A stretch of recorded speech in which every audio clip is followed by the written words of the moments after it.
introduce and kick off the 2012 campaign and a new era here in Houston. Everybody's got their catchers picked out, we hope.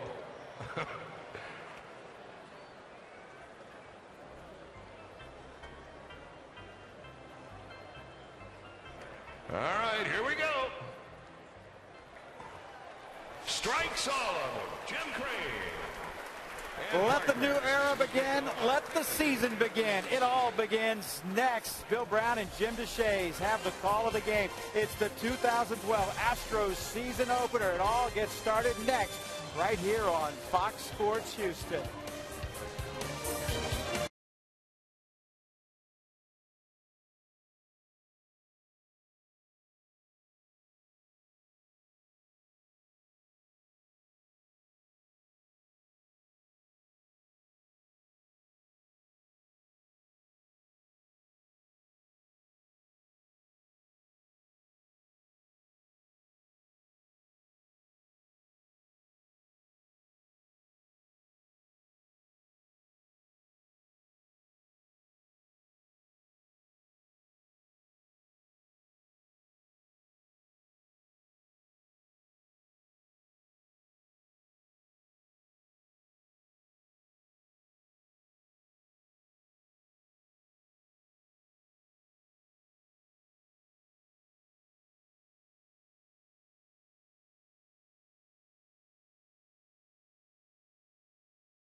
The 2012 Houston Astros begin their season tonight at Minute Maid Park against the Colorado Rockies.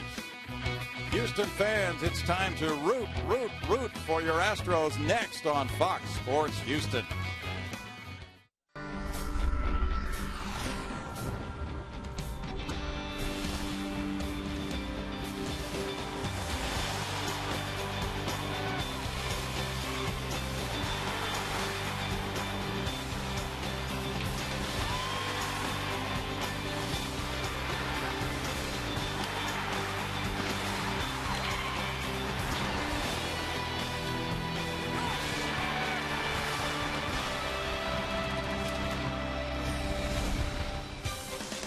Welcome to the opening week of baseball presented by Burger King. Live from Minute Maid Park in Houston, Texas, Fox Sports Houston brings you Houston Astros baseball. Tonight in the 2012 opener, it's the Colorado Rockies versus the Houston Astros. And the stadium is sold out, festively adorned as usual. Great pregame ceremonies. Bill Brown and Jim Deshaies back with you for the 2012 season. New ownership group for the Astros, new general manager, a lot of new faces on the ball club. I don't know where all you folks have been. Brownie and I have been here for the last 6 months just waiting for this thing to get started. The beer is cold, the hot dogs are hot. We're headed in a new direction. It should be a lot of fun. We hope you'll stay tuned because that first pitch is just a moment away. It's Astros baseball against the Colorado Rockies right after this.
#1-800-PROGRESSIVE today.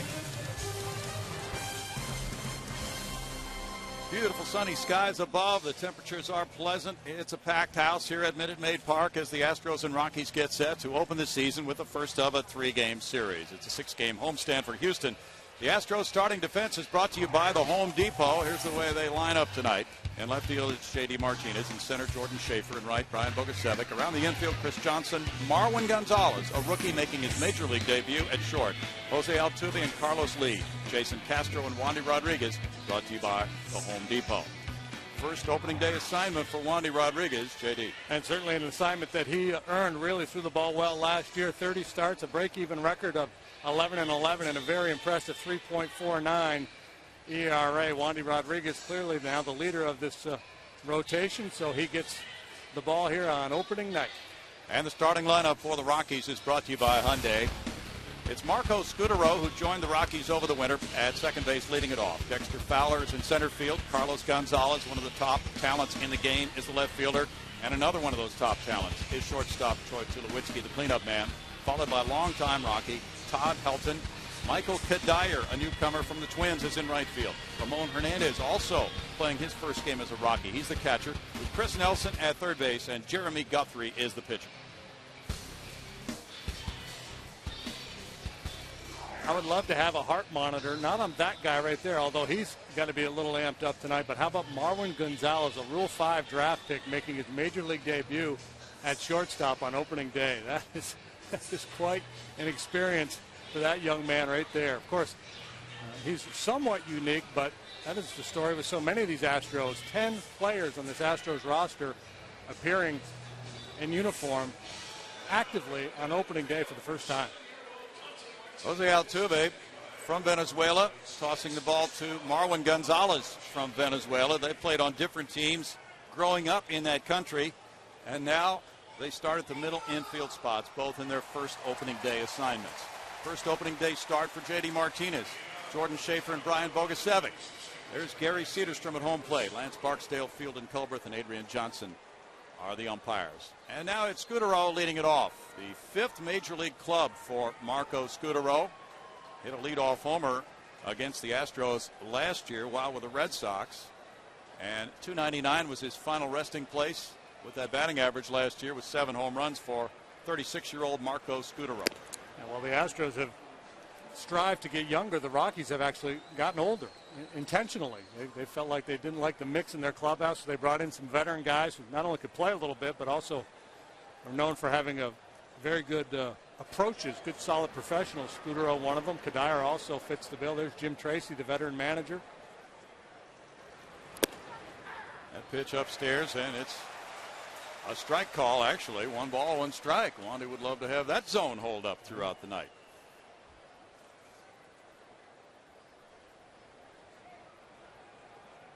Corner infielders are in close on Scutaro. Scutaro began his career with Cleveland.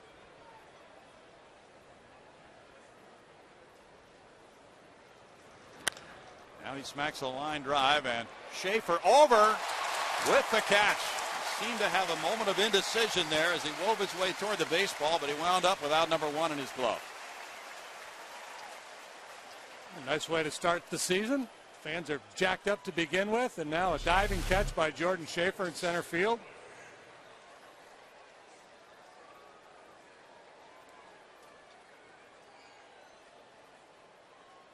You see as he goes down, he puts that left hand down, that left arm to support himself. That's how he got hurt in spring training. Sure was. And he missed more than 2 weeks with that hand injury. Dexter Fowler is an interesting player. There's ball 1, and the Rockies think this could be a breakout season for him. Switch hitter with speed, covers a lot of ground in center field. He drove in 45 last year. And he just turned 27. After the All-Star break last year, he really got rolling and hit .288 after the break. He has the 3rd most extra base hits in the National League after the All-Star break last year. This Rockies club, very potent offensively. J.D. finishing 3rd in runs scored last season, and it didn't amount to all that much for Jim Tracy's club because of the pitching difficulties. They won 73 and lost 89. Yeah, and it's very difficult to analyze the Rockies because of the nature of their ballpark. They're going to score a lot of runs every year. They're going to be near the league leaders in runs scored. You almost have to take a look at what they do on the road. That Colorado light air factor has always been an issue, not so much in recent years because of the humidifier, but still it's a difference maker. Great offensive ballpark. I kind of like their lineup, Brownie. Yes. This year, pitching is still suspect. Good looking lineup. Wandy Rodriguez, 4-3 lifetime against this Colorado club. Gets a ground ball to 3rd. Chris Johnson runs it over to Carlos Lee for the 2nd out. Wandy did not have anything to write home about as far as spring training numbers, but typically he does not have a low ERA in the spring.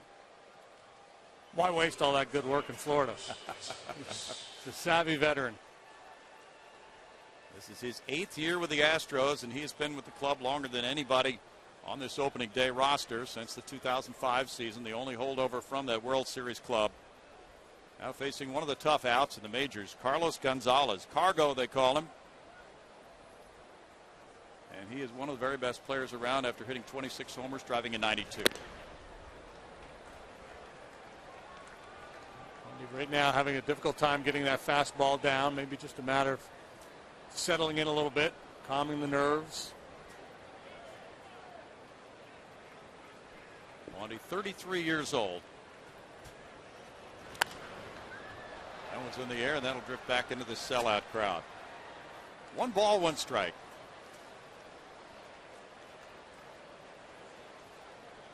Six starters for the Astros in this opening day lineup, making their first opening day start in the major leagues.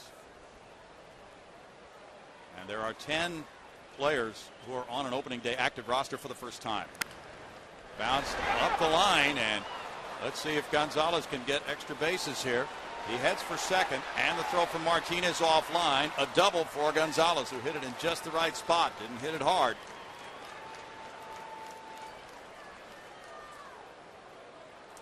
No, it was not his intention to go the other way. There was kind of an ugly swing on a bit of a hanging breaking ball. Just pushed it down the line there in a situation with 2 outs where clearly you're going to go for 2 bases. He runs well.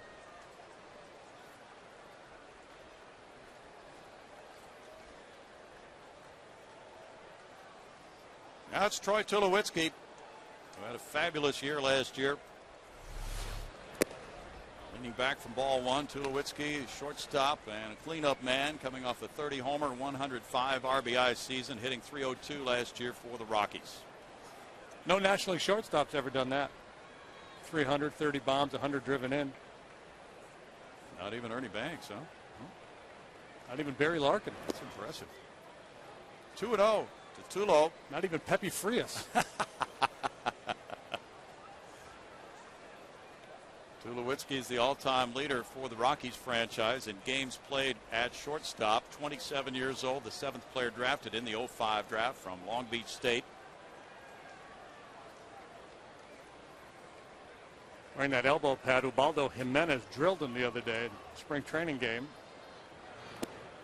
Caused a little bit of a dust-up. Yes, it did. And a suspension for Ubaldo.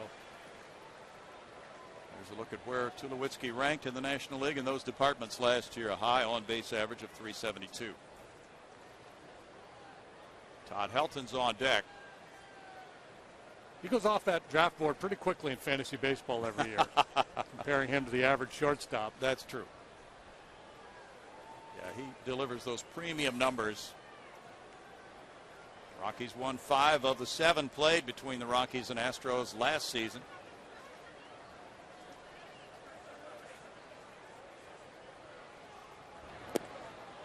They're just having a hard time finishing. Can't get the fastball down, and that curveball didn't have very good action. And I think it's just a matter of a little early nerves here. First inning is oftentimes a problem for a starting pitcher, and then you compound that with the adrenaline and everything that goes with opening day. And it's a little bit tougher to settle in.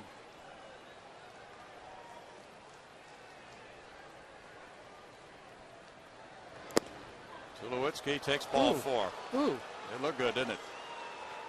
Let me mark that down as my first official umpire second guess of 2012. It comes, there's a pitch count. They moved that on us this year? Yes. 16 pitches into the season. I'm second guessing the umpire. All righty. I apologize, Gary. He called that high one earlier. Right. But he didn't like that one down there. So I guess that's just his zone. He can get away with a little something upstairs, but down around the bottom of the knees, maybe not. Todd Helton is making his 15th consecutive opening day start. That's tops among active players. Moves out of the way of that breaking pitch.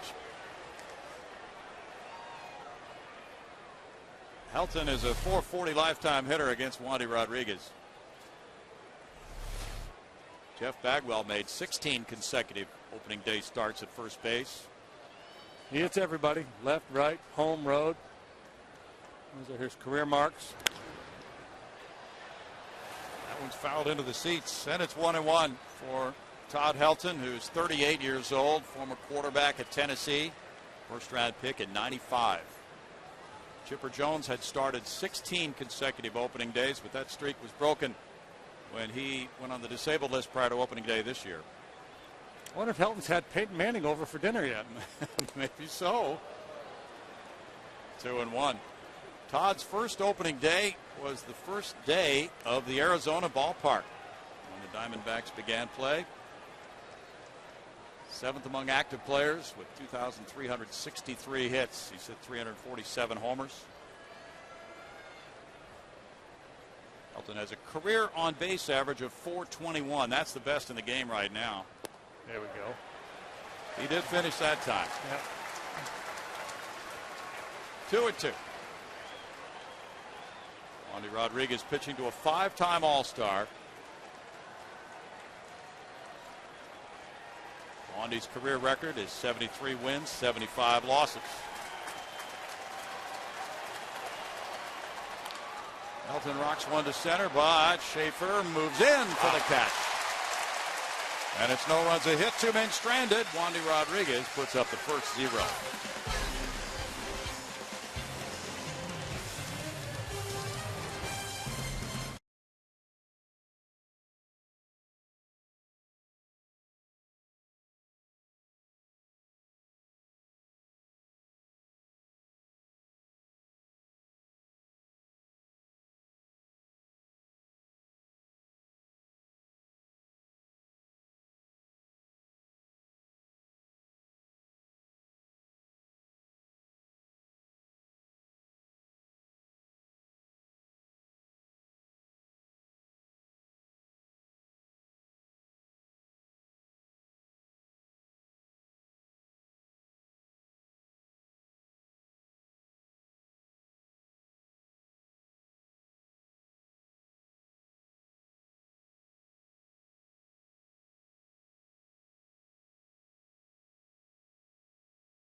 Right-hander Jeremy Guthrie making his 4th opening day start. Here's the Hyundai lineup for the Astros.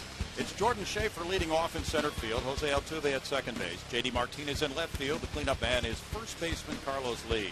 Brian Bogasevic plays right field with Chris Johnson at third base. Jason Castro's the catcher. The shortstop is rookie Marwin Gonzalez, and it's Wandy Rodriguez on the mound. Right-hander Jeremy Guthrie works for the Rockies here tonight. Last season with Baltimore, he was 9-17, but a pretty decent 4.33 ERA. League hit 267 against him. It's sinker, slider, changeup for Guthrie. 45 and 65 his career mark, but pretty solid right-hander. Jordan Schaefer gained about 20 pounds during the offseason. Had very good numbers in spring training, 379 average. And this line drive goes foul. Third baseman Nelson is in on the grass. Rockies have Carlos Gonzalez, Dexter Fowler, Michael Kadire in the outfield. Chris Nelson, Troy Tulowitzki, Marco Scudero, Todd Helton are the infielders, along with Ramon Hernandez and Jeremy Guthrie.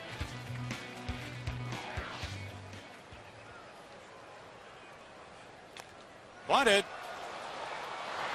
And here's Helton with the tag. Bunted a little bit too hard to suit Schaefer, and it's out number 1. And not a bad idea. If he gets it out towards the second baseman, he's probably got himself a base hit, but too tight to the line. Rocky Club pretty solid defensively. Good coverage with that speed in the outfield. Again, if he gets this one out towards Scudero there at second, he's probably got a knock.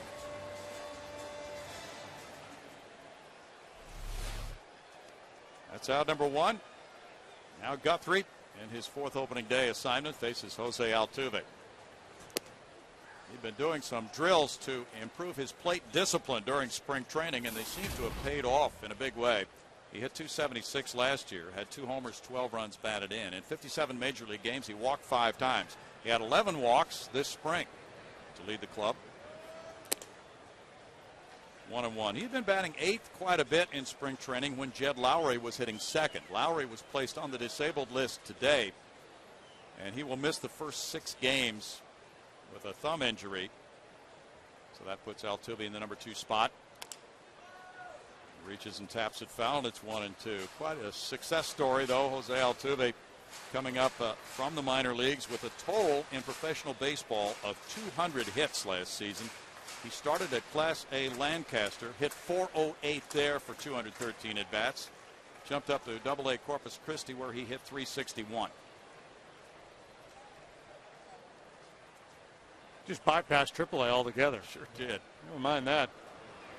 It's a .389 combined minor league average last year to lead all of minor league baseball.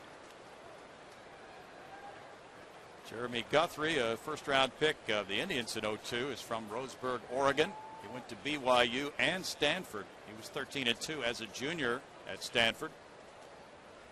The roller goes foul. They say good things about this guy. Tough competitor, great makeup. He was valedictorian in high school before heading off to BYU. And even though wins have been hard to come by for him, he's been pretty solid in that Oriole rotation. 200 innings each in the last few seasons. Tough to compete against the Yankees and the Red Sox and the Rays. It's a rough division. He's just off the plate with that one. So he gets out of that division, but then he has to go to the pitcher's nightmare that is Coors Field. Well, his first start in Coors Field will be his next one after this. And he has not pitched there, and this is his first outing ever at Minute Maid Park as well.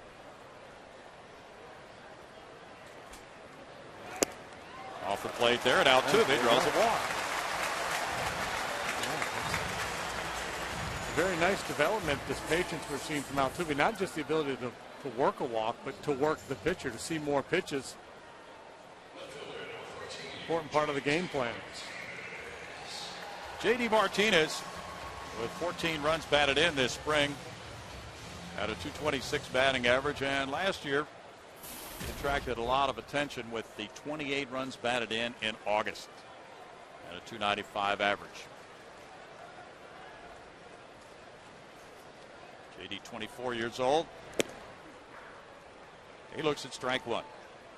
I'd heard sinker on Guthrie, but I'm seeing mostly four-seam fastballs. Yeah. The fastball looks pretty straight. Looks like he's got a little bit of a short arm delivery. He gets pretty good backspin on that fastball. He has been more of a fly ball pitcher throughout his career than a ground ball guy.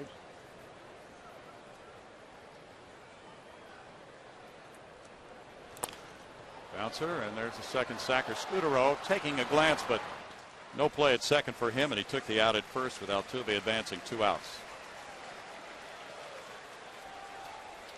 Now it's Carlos Lee coming up. El Caballo making the move last year from left field to first base. That's where he is for the first time in his career as an opening day player. With 18 homers, he drove in 94 last year while hitting .295.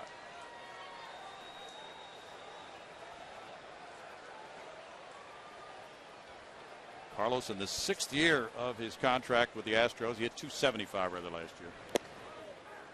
That's strike one, and he worked extremely hard this spring. He was one of the first players in the clubhouse every day, one of the last to leave every day. Still has the fans out there hoping for a drive to the Landry's Crawford boxes, or maybe out there along the railing. For Los Caballitos. This liner goes into center field, and that's in for a hit. Altuve to the plate, 1-0 Astros on the RBI single by Lee.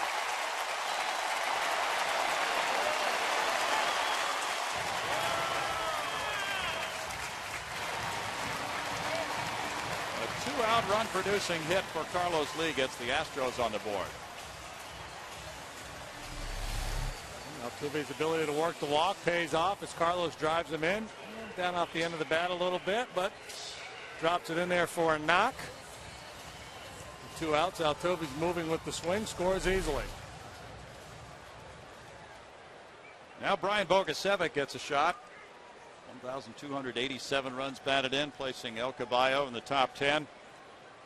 Bogusevic really started to hit the last 10 days of spring training.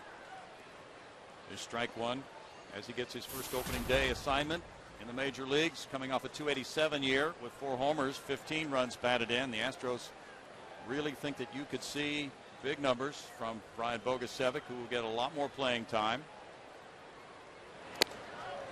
That went in tight, 1-1. And actually, the construction of the roster is extremely unusual, JD, for the Astros, a National League club with 4 extra men, which would seem to mean with a 13-man pitching staff that Brian Bogusevic, Jordan Schaefer will get a lot of playing time in that outfield alongside JD Martinez.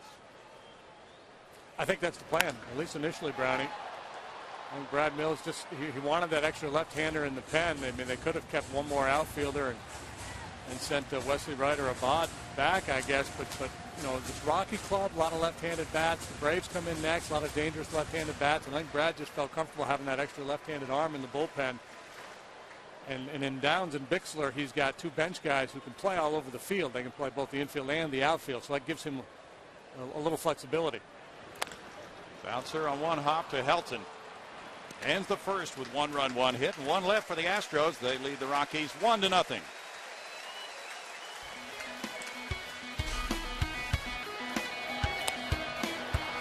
There's Jay Lucas.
Over Colorado, inning number 2 beginning with the first plate appearance as a Rocky for former Twins outfielder Michael Kadire, signed as a free agent over the winter after a .284 season with 20 homers, 70 runs batted in.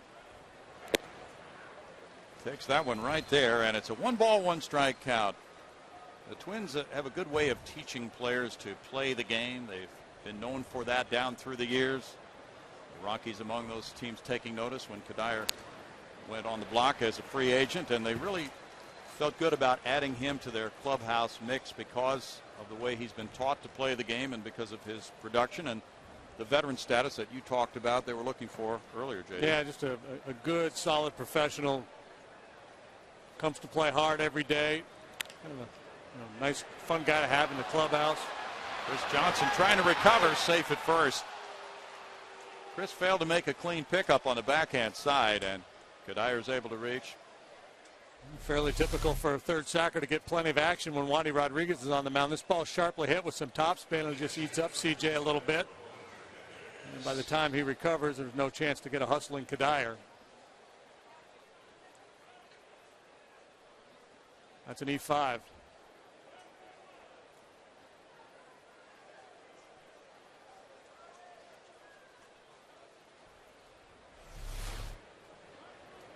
Ramon Hernandez, who played for Cincinnati last season, begins the Rockies portion of his career at age 35. .282 was his average last year with 12 homers, 36 runs batted in.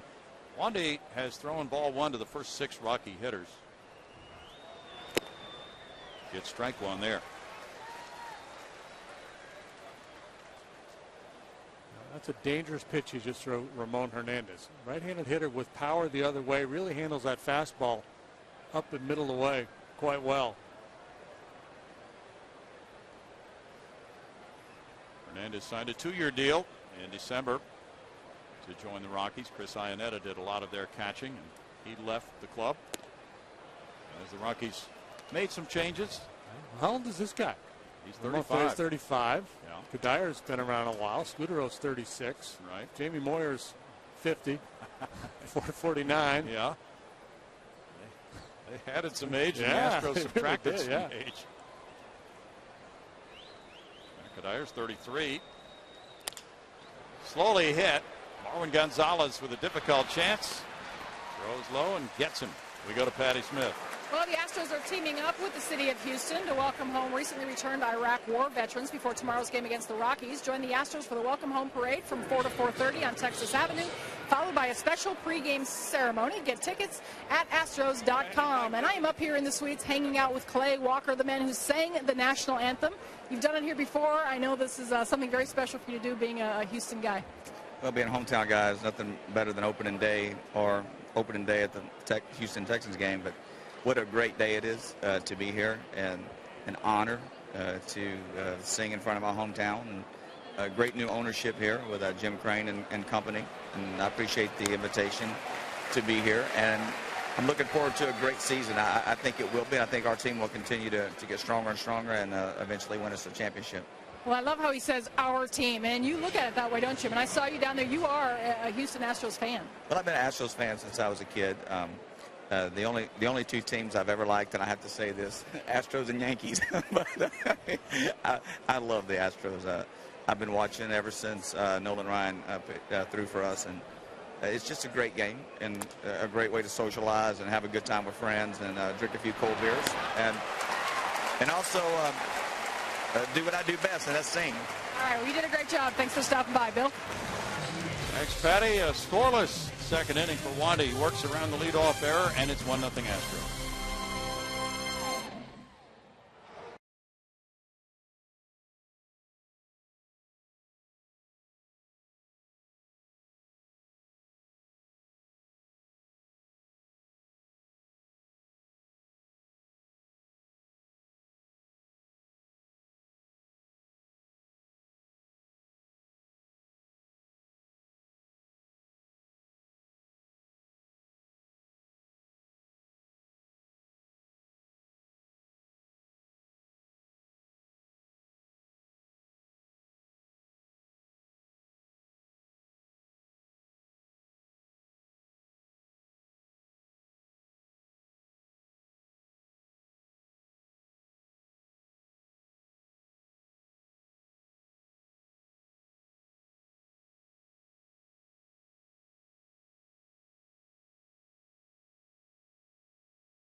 Coming, and we're pleased to be joined by new owner Jim Crane, who was among the owners who threw out first balls, and you were right in the strike zone just as you were at Central Missouri. You struck out 18 in a playoff game, and that had to be probably one of those butterfly type days. How did today compare to that, Jim? Well, this is a little bigger than that, but you don't strike out 18 too many, and even in Little League, so that was a big night. Jim, the whole ambiance, is this exactly what you hoped for? Good weather, packed house, good ball game? Well, I think we got off to a good start, and, great crowd tonight, and, the roof's are, the weather's perfect, beautiful evening. Bottom of the second inning, and it's Chris Johnson leading it off. You know, baseball is such an interesting sport to follow on a daily basis. There's a lot invested in opening day, but of course tomorrow night's game means every bit as much, and it's just fun to watch things evolve, isn't it? Yeah, well, I think getting everybody back interested in the team and getting everybody back out was great tonight, and I think that will flow over tomorrow night a little bit too, hopefully. You know, with these young players, they could really benefit from that confidence from a good start, couldn't they? Well, certainly they got a little talk in the locker room earlier, and they looked relaxed and ready to go, and everybody seemed very focused. Did you deliver a Newt Rockne speech to the troops today? Well, we went in order. I went first, then Jeff, then the coach. So the message was consistent and clear. I hope they respond to that. What we're hearing a lot is play hard and play smart. Was that part of the message? Well, I think Jeff believes, that you've got to play the game right and play hard, and certainly I think you teach that to young kids. You're going to get some benefits. 2 balls and 2 strikes, as you've seen this club now a few times throughout the spring, and now in this game that counts. It is a group you can grow with, isn't it, Jim? Oh, yeah, we've got a nice nucleus. A couple of these kids could turn out to be very big stars, and so this year is really important to get them off to a good start and build some momentum here. Scudero over to Helton. 1 out and a second. Well, not just this group. Brownie and I were talking last half inning how the Rockies have kind of gone in a different direction there at a different time, I guess you would say, in their business cycle, for lack of a better word. They've added veterans. They feel like they're going to compete out in the National League West with a chance to win. You guys are building, and not just the kids here, but the guys down on the farm. We got some, for the first time in a few years, we got bona fide blue chip prospects. Yeah, we picked up some nice prospects from those trades. I know those were tough trades, but I think those will pay off in the long run. And then picking first in every round of the draft in June's going to be big too. Now Jason Castro sat out all of last year after knee surgery, and I don't know if you ever had an injury to deal with, Jim, but it had to be a most difficult year. But Jason said he learned a lot with what he was able to pick up from not playing and just watching very closely last year. Well, it certainly gives you a lot of time to study. 2 balls and no strikes, and he was among those who just looked so solid this spring. And Chris Snyder, most people who have watched the Astros throughout spring training feel that the catching position is in really good shape. Yeah, Jeff thinks Castro could be an all-star if he really keeps playing like he was in the spring. I mean, he's really a very, very good shape and plays hard and hitting the ball very well. J.D. mentioned the promising youngsters. We got to look at the stat sheet from the minor league games last night. It's so odd that they've opened before the Astros have. But George Springer, last year's #1 draft choice, hit a grand slam last night for Lancaster. I didn't know that. That's wonderful. He's quite an athlete and has been a good hitter in college. So hopefully he'll be up soon. And as you were saying with J.D., it's really the strategy, isn't it, to stack these prospects on top of each other and have a good draft this year, but then another one next year and so on.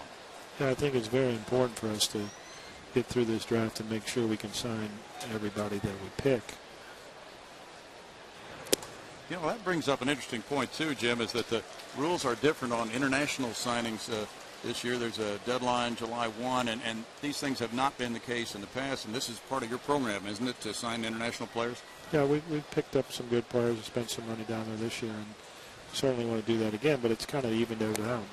It's going to get a little more fair for everybody as the season goes on and the new rules take effect. And also in the slotting is anchored in, and there's a penalty for going over the slot, and there wasn't really one before, so that's also going to make things more palatable for the younger teams and the teams that don't have as much money as some of the clubs on the East Coast.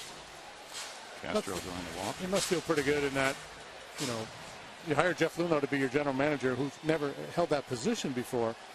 But every time you pick up a baseball publication, everybody's out there saying what a smart hire Luhnow is. It must make you feel good about that decision to bring him in and put him in charge of things.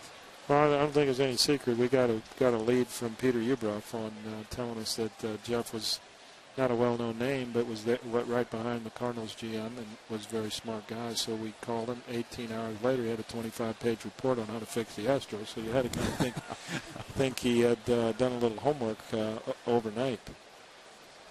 First Major League plate appearance for 23-year-old Marwin Gonzalez of Venezuela. It's got to be fun for you to watch these kids, Jim, and it will be throughout the season, won't it? Yeah, we're going to have a fun year. Hoping a lot of these guys have some breakout years and keep the fans in the seats, and I think you'll see an exciting team.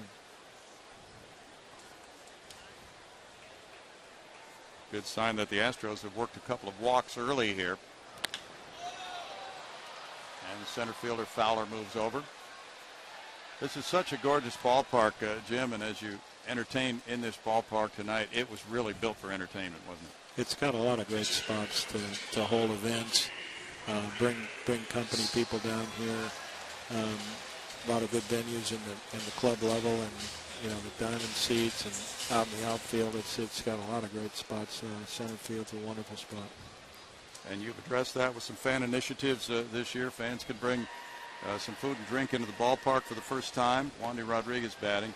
You played catch the other night with Joe Smith, got him to renew his tickets, and that personal touch can go a long way. But you've enjoyed getting that input from the fans, haven't you? Well, I think you got to listen. They're your customers. They're paying the bills, so you better listen to them or you're going to be in trouble. But no, if I could play catch with 10,000 more, I'd do it to get this place filled every night. Oh, there's a lollipop for Wandy, and it's 0-2. That's against the pitcher's code, J.D., to throw a pitch like that. Yeah. But, if you're having a hard time getting a feel for your breaking ball, it's a great time to do it when you got the opposing pitcher up there, because you can hang one, and usually you're going to get away with it. And a strikeout for Guthrie to end the second inning. Jim, can we get another half inning in with you? We'll be glad to do it. 1-0 Astros after 2.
Owner Jim Crane enjoying the evening here. The sun dropping a little bit. It's getting cooler. Just a really good temperature for the fans tonight on opening day 2012. And this is some kind of an event to anticipate. But then the ball game comes along, and that unfolds, and that can take you in different directions. That's part of the enjoyment of it, isn't it, Jim? No, great first at bat there. Picked off a run, and we're off to a good start. Yeah. And as you know, pitching can go a long way for this club, and Wandy's a really important part of that plan, isn't he? Well, if they don't score, you're not going to lose. So that's my theory when I was pitching. Yeah. George and Barbara Bush out again. They've been frequent visitors down through the seasons. You've known them for a while, haven't you, Jim? Yeah, Drayton was nice enough to take me over and visit with them, and we're really happy they're here. They're going to come to a number of games, and it's nice to see the president out. He's sharp as a tack. Well, we enjoyed sampling some of the new food items, even some healthy items this year. You have a little bit of something for everybody, right? Yeah, we're trying to go fan-friendly and fan-healthy. JD, we can still get some nachos if we need to. Well, when you're here every night, you got to temper nachos and the dogs and mix in the occasional salad. That's it. Marco Scutaro leads it off. You know, Jim, when you and JD were talking about developing young players, and we know it's going to be an expensive year for you with these top draft choices in each round and maybe some international signings as well. Major League payroll has been reported to be about $60 million, but that really doesn't tell everybody the whole story, does it, with what you want to do, which is build from the farm system up? Yeah, I think you've got to sign those guys that you draft and keep making smart trades. I think Jeff's made some good trades. He got a 2-for-1 with the Boston trade and got 2 starters out of that. I told him if he does 10 more of those, we'll be in pretty good shape. And 2 Rule 5 picks. There's a liner to left. J.D. Martinez will play it on one bounce. A single for Scutaro. That's pretty unusual. We're trying to remember the last time a Major League club had 2 Rule 5 picks on the opening day roster. That speaks well for those selections. Well, I think, they did their homework, and they're building in some systems and going to do a lot more analysis as they get ready for the draft. I think you'll see our selections. You're not going to get them all right, but the better you get at it, the better you play the percentages, the better players you're going to get. Now that you're in the fraternity of owners and you're looking at some of these contracts that have been handed out over the winter, that's a staggering atmosphere, isn't it? Well, I think, each team's in a different position. Fowler with a bunt. Wandy will play it to the second sacker, but he's not there, and it goes up the right field line and into foul ground. Fan reaching over, but the ball's still in play, and the runners have stopped. Looked like the throw went over the bag, but Altuve wasn't quite there yet. Yeah, that's a difficult play. It was a heck of a bunt. And Fowler, who can really fly, doesn't give you a lot of time to make up your mind where to go with the ball. And Wandy, if he hesitates any longer, he's not going to get Fowler. And as a pitcher, you just want to get that out. You don't want to eat the ball. So he was hoping to make the perfect play to throw the ball over the bag, and hopefully Altuve would have been able to get there in time. And obviously could not. So now runners at second and third, nobody out, and a full-fledged jam for Wandy with a 1-0 lead. And he'll try to limit this damage with cargo batting. It's ruled a sacrifice and an error on Wandy Rodriguez.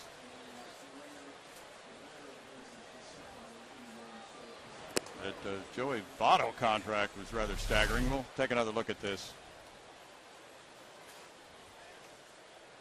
I'm not so sure you couldn't have ruled that a base hit. Mm-hmm. It was well positioned. You're right.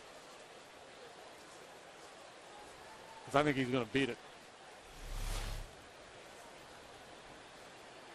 Astros playing the infielders back except for Johnson at third. Broken bat, and Wandy, as the bat flies past him, stays composed and makes the play.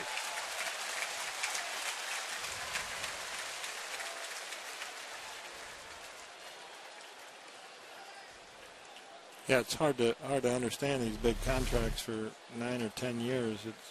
I don't know that anybody can project somebody's playing ability that long.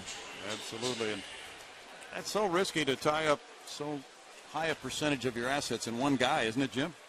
I think that's going to be interesting to see how that plays out with a number of these contracts, but it seems to be the trend. And teams that have been notorious not to spend that kind of money before, so I think we'll play that, let that play out, and spend our money wisely here. Right. Now Tulowitzki.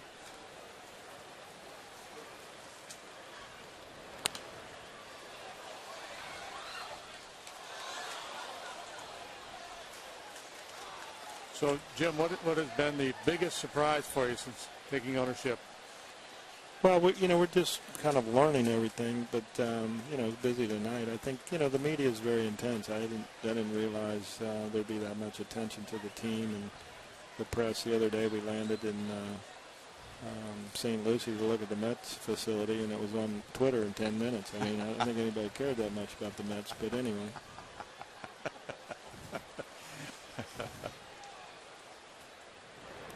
Yeah, you probably didn't find that it got reported when you went to the corner grocery and your other businesses, right?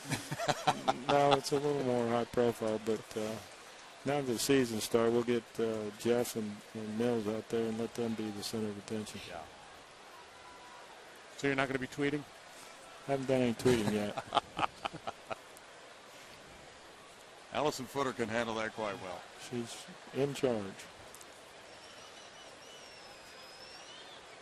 Big sequence right here with this hitter at the plate and runners at second and third with one out, JD. If he can get Tulowitzki, that could really help this ball club.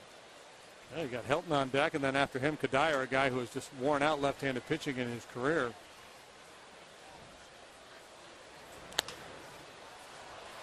Bogusevic over and deep in right field. Both runners tag. This throw goes in towards second, and it's tied 1-1 on the sac fly to right by Tulowitzki.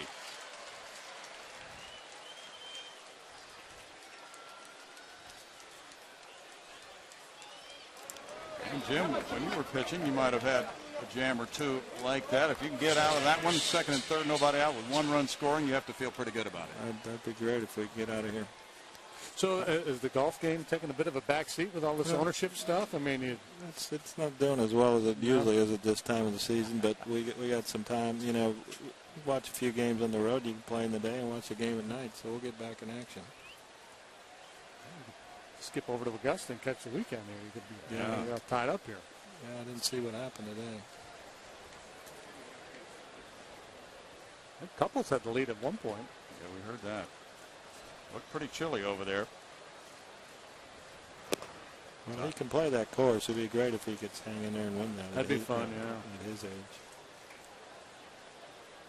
Ball one to Helton. Wanting in a 1-1 game now.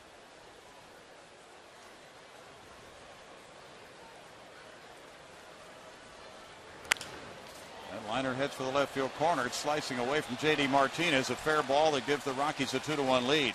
Helton into second base, and the throw, a safe. My.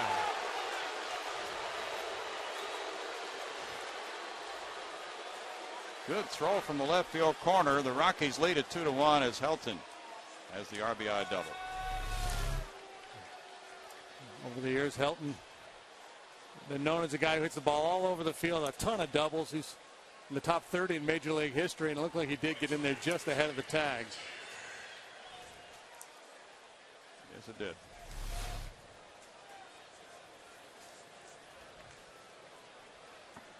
That's Michael Kadire. As J.D. mentioned, he has ripped left-handed pitching. Reached on an error first time up. And, Jim, a lot of excitement around baseball with the extra wild card team in each league, too. That's going to play out in a fun way for the fans, I think. Yeah, I think we were part of making that happen by moving in the American League. They wanted to even it out, and certainly put it in play this year.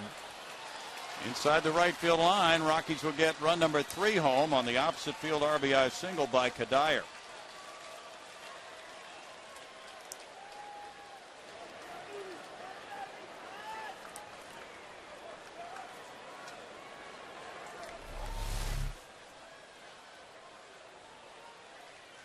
Helton uses the other field. Kadire does as well.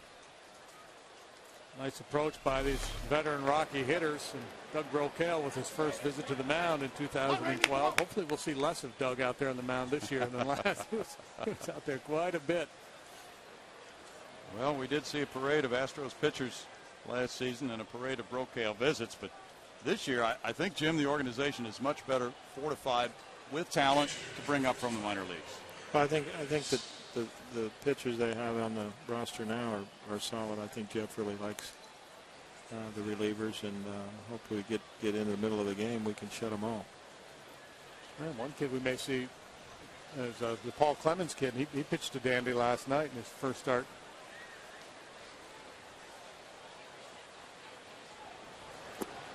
Runner takes off. Here's the throw from Castro. It's a stolen base. Good jump for Kadire. Yeah, he doesn't steal a lot of bases, but he's capable of grabbing a bag every now and then. And that time he went on first move and got it easily.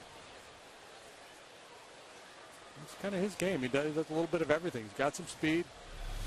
Legit pop, had 30-plus home runs a few years back for the Twins.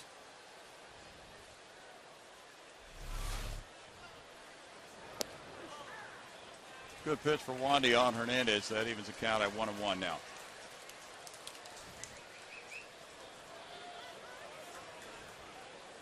Jim, you have other companies to run as well. How many games do you think you'll be able to take in for the Astros this year? Yeah, I don't know yet. I'm going to try to get to as many as I can. Certainly, the home games are easier, and hope to be out a lot. And, of course, next year, a whole new travel schedule going to the American League, into the American League West with a couple of high payroll clubs in the Angels and Rangers, but a couple of other clubs with Seattle and Oakland, and the Astros might fare pretty well against them. Wandy with the throw, safe at first. Well, there's been a little bit of this and a little bit of that this inning. Ramon Hernandez might not get another infield hit all year long. Speed not a big part of his game.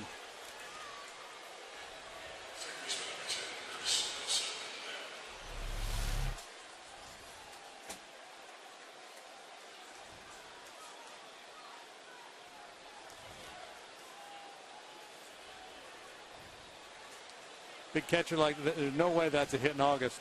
No. He's at least half a step slower towards the end of the year. His legs will be bunched up in August, but he did just barely beat that, it appeared. So 3 runs on 5 hits for the Rockies now, and Wandy trying to shut off that spigot against Chris Nelson.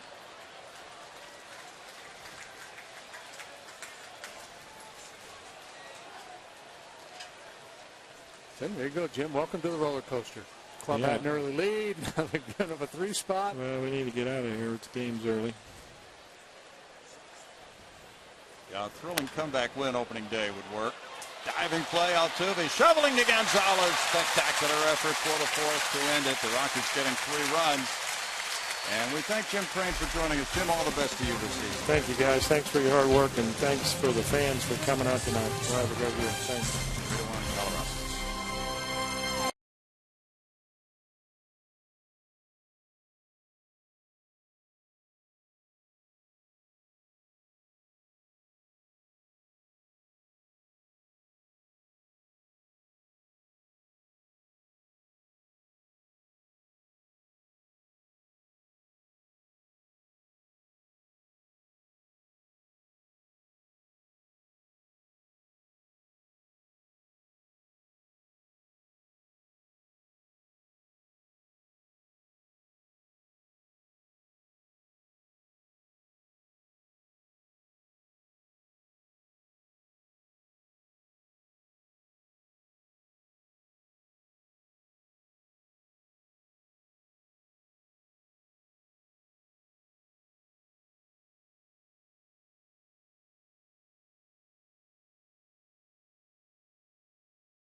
Rockies leading the Astros, and joining me now for our annual tradition, former President George Bush, his lovely wife Barbara over there. But every year we do this on opening day. It's always a pleasure to see you out here, and I know opening day is something that you thoroughly enjoy. I certainly do, and it's a big crowd out here today, and I think it's a wonderful day.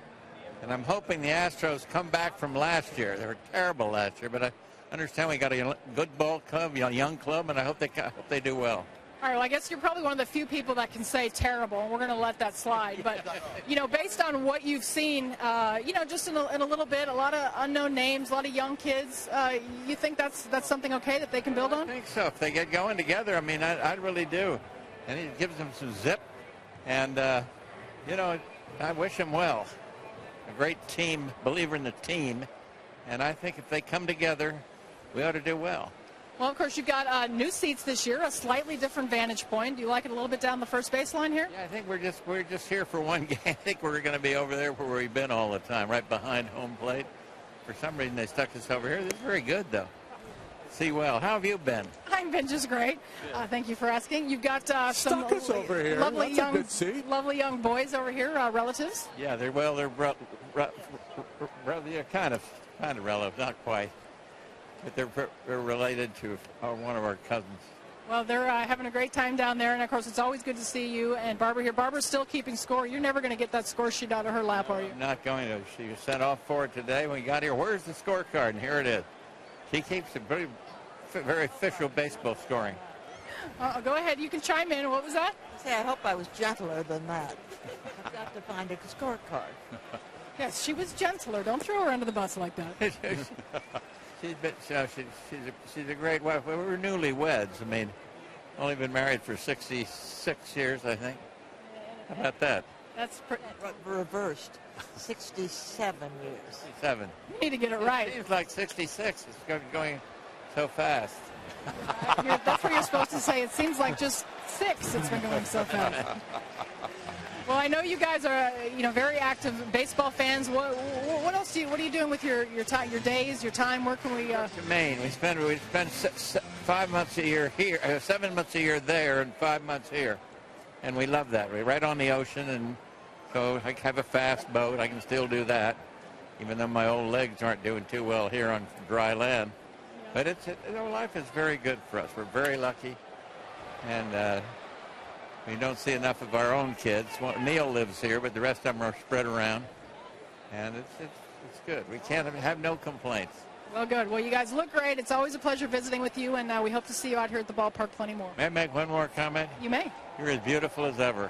Okay, you guys, I want that recorded. I want that on slow-mo. I want to be able to take that home. You deserve it. You deserve more than that, too. Like a raise? Raise? I should get a raise, maybe? A raise. Everybody's listening. You said you wanted to race. No, I don't want to. Well, no. I have a little hearing problem. All right, thanks so much, guys. Wow, Patty, that's kind of a life-changing event right there with those compliments from the former president. Very nice. Schaefer fouling out. Now Altuve comes up in this 3-1 game.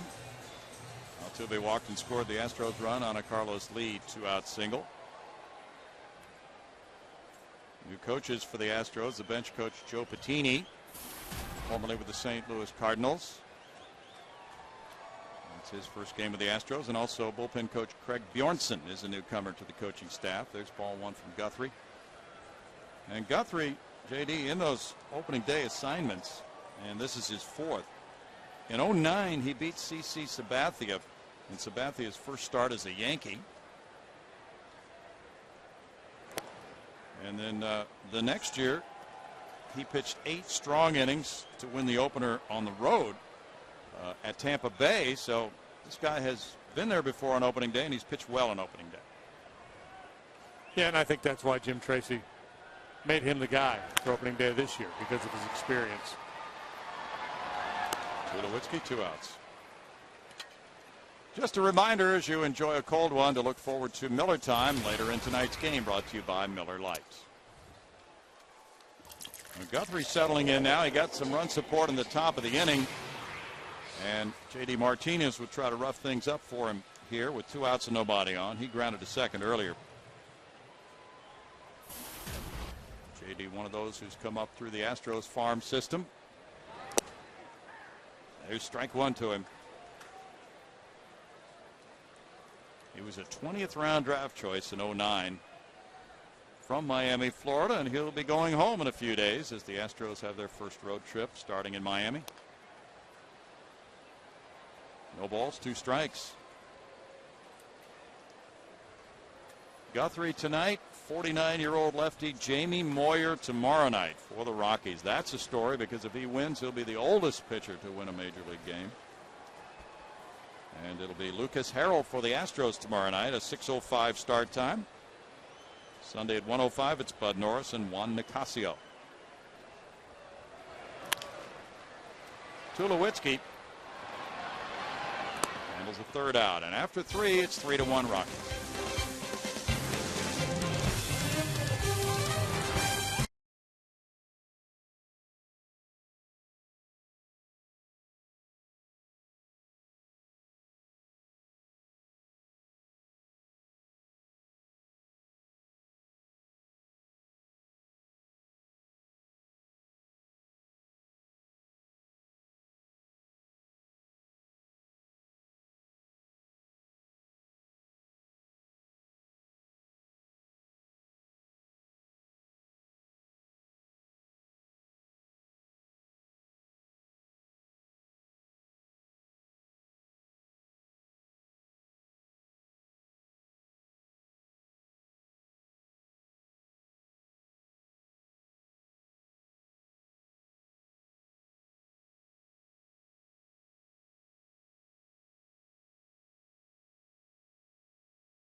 And that's game 2 of a 3-game series. 10,000 fans will receive a Colt 45s hat as we commemorate the first game in the history of this franchise as the Colt 45s. There's strike 1 to Guthrie. And that was a night, of course, in old Colt Stadium as the Astrodome was being built. And it's courtesy of Cons, rootingoutastros.com. And Larry Durker is going to help us do exactly that right now. And it's part of Flashback Fridays, even though that's a Tuesday, because that was on the actual date, April 10th, in 1962, that everything started for this franchise. Altuve to his left, didn't make the pickup, and Guthrie reaches. So as Larry Durker joins us, we get a little nostalgic. That's an error, but you were a part of a lot of wins. We will not get nostalgic about the errors, Larry. We'll get nostalgic about the good times. Well, in that first game, on April 10th, they won 11-2. And Bobby Shantz, I think, went the distance. Roman Mejia hit a couple of home runs. They beat the Cubs. At the end of the year, they were ahead of the Cubs in the standings. So a team that wasn't expected to be that great actually had a better than average year. So far, the Astros are not having a better than average night, especially in the field. 3 errors now in this game. Marco Scudero, 1 for 2. And Larry, as you move quickly through that Astros farm system and join the Colt 45s, that was a very memorable time for a lot of the older fans, shall we say. But still, that's something. What are you trying to say? I'm trying to say that some of us are getting up there in years.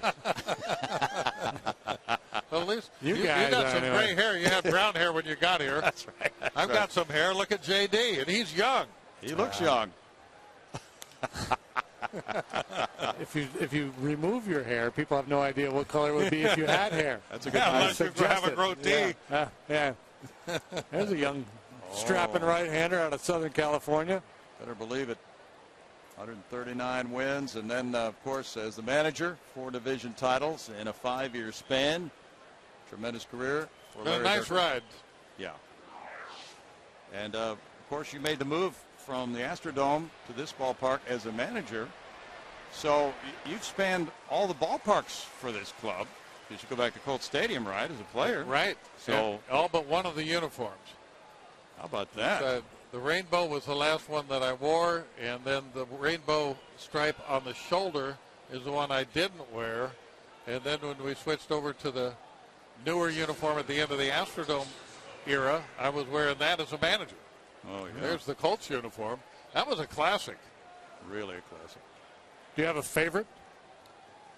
You know, I like the one at the end of the 90s, maybe because we won and I was managing. It seemed real classy to me, but now as I look back, it's like I loved the rainbow when I was wearing it, but I don't like it so much now.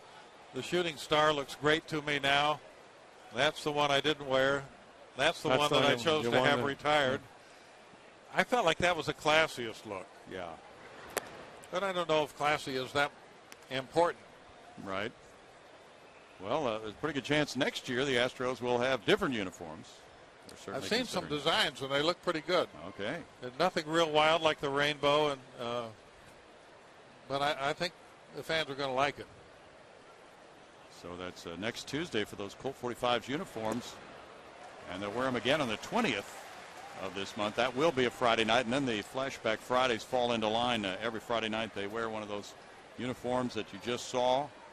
And the pregame ceremony will be interesting Tuesday night. Bob Aspromonte, Bob Bruce, Hal Smith, Al Spangler, Carl Warwick, all who played for the Colt 45s will be here. 3 of those guys were still with the Colt 45s when I came up at the end of 1964. Bob Aspromonte, Bob Bruce, and Al Spangler. By that time, Hal Smith and Carl Warwick were gone. But, you know, there aren't that many Colt 45s left on the planet. You know? Yes, that's right.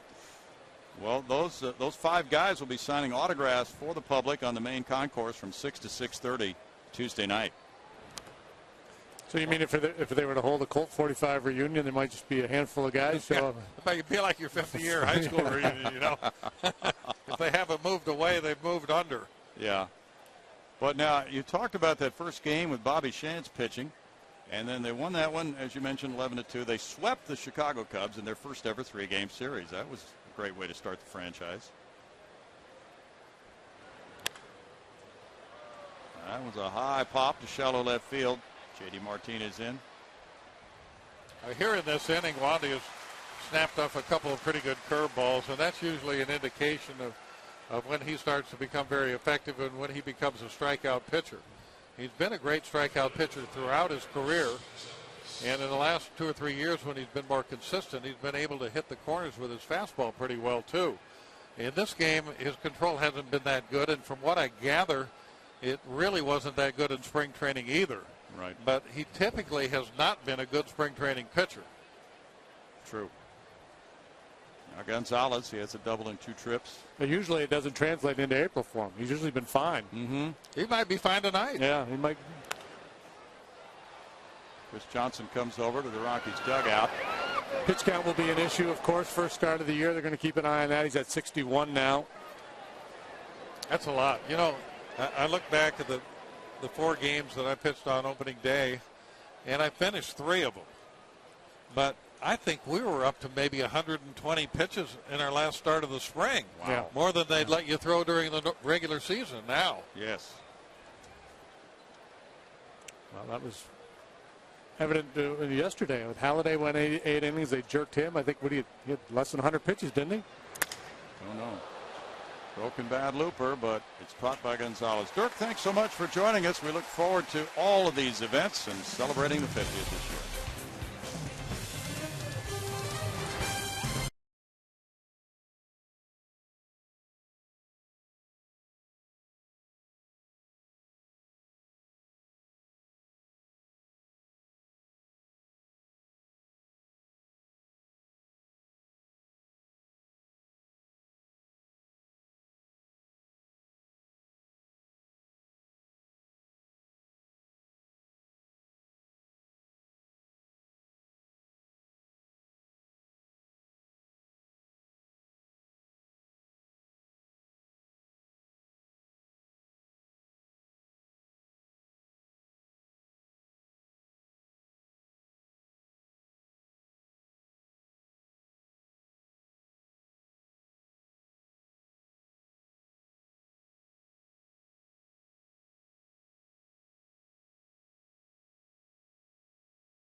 Chevy's proud to present a new show called Chevy Hometown Kids. It's not about the score, it's about the experience. So tune in each Saturday at 10 a.m. right here on Fox Sports Houston, or visit hometownkids.tv for more information. Bill? Thanks, Patty. Sold out Minute Maid Park tonight. And the Astros grabbed a 1-0 lead in the first on a Carlos Lee 2-out single, but 3 Rockies came home in the 3rd inning to give them a 3-1 lead. Jeremy Guthrie got a couple of ground ball outs to finish a 1-2-3 3rd inning. He has allowed just that 1 hit by Lee in his first 3, and the Astros will have Lee, Bogusevic, and Johnson batting here in the 4th. Well, I think you nailed it, Brownie. The best way to end this ball game would be with a dramatic come-from-behind win. Ooh. I mean, sounds like a plan. I think Jim Crane and everybody would take a win of any kind. There's Jeff Luhnow, the new general manager. Yep. David Gottfried, his assistant, on his right. They would certainly be standing for that last inning comeback if they get it tonight. Carlos Lee provided that first run with a single to center field. And that's strike 1. Another example of the high strike featured by Gary Cederstrom a couple of times tonight.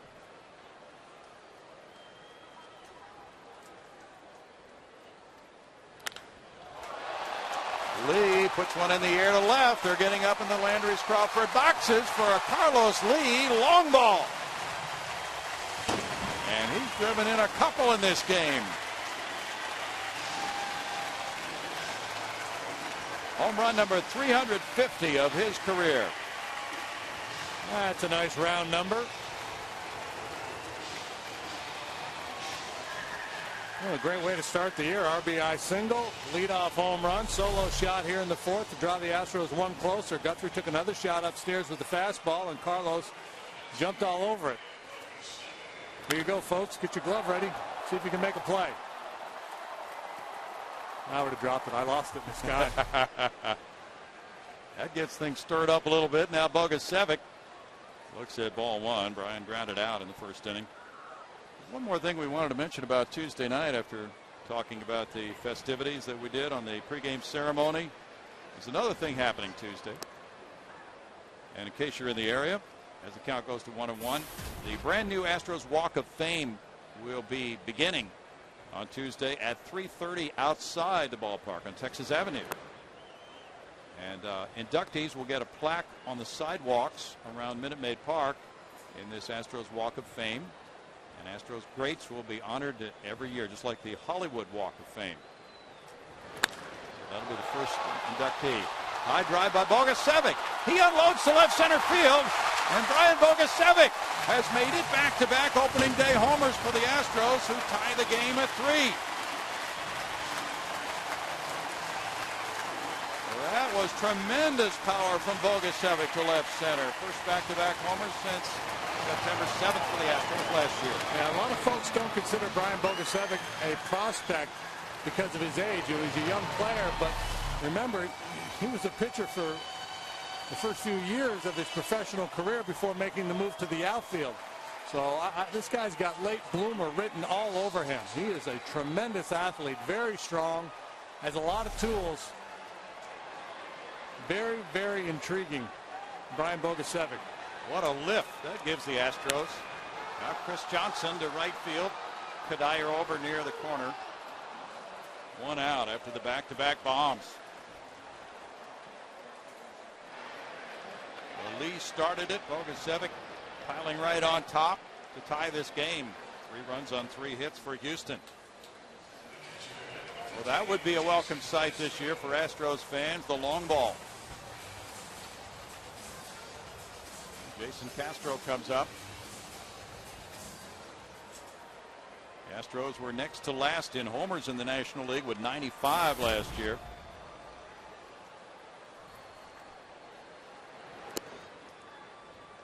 Guthrie delivers strike one. Guthrie said in a recent interview he's been working on his curveball for the games at Coors Field.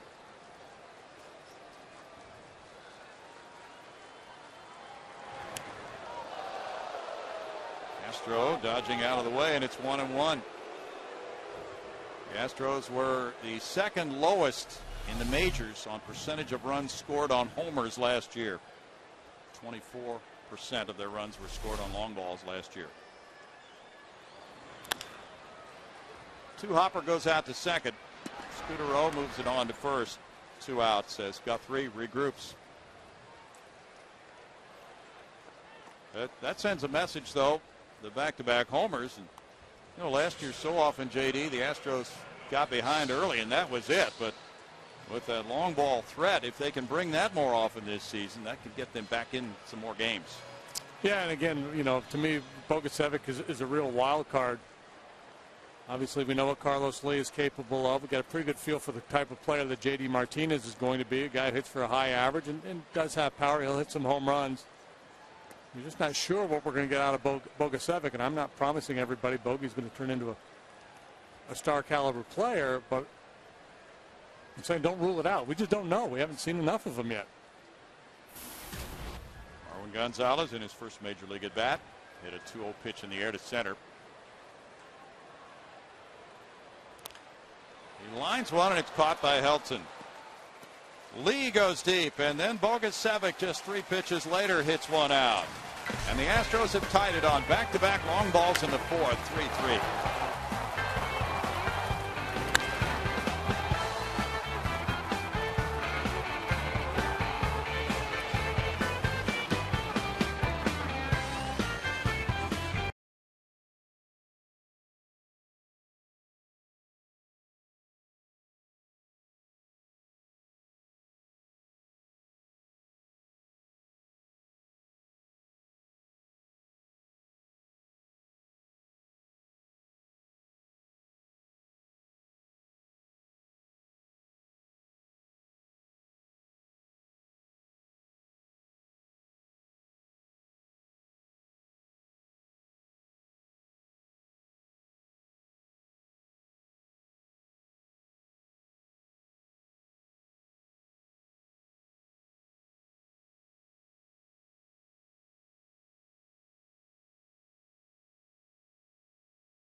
time for our Mazda game break. We build Mazdas. What do you drive? Take a look at a couple of scores from around the majors today. We'll start with the Texas Rangers, a 3-2 win over the White Sox. Colby Lewis struck out 9, and Ian Kinsler hit a home run.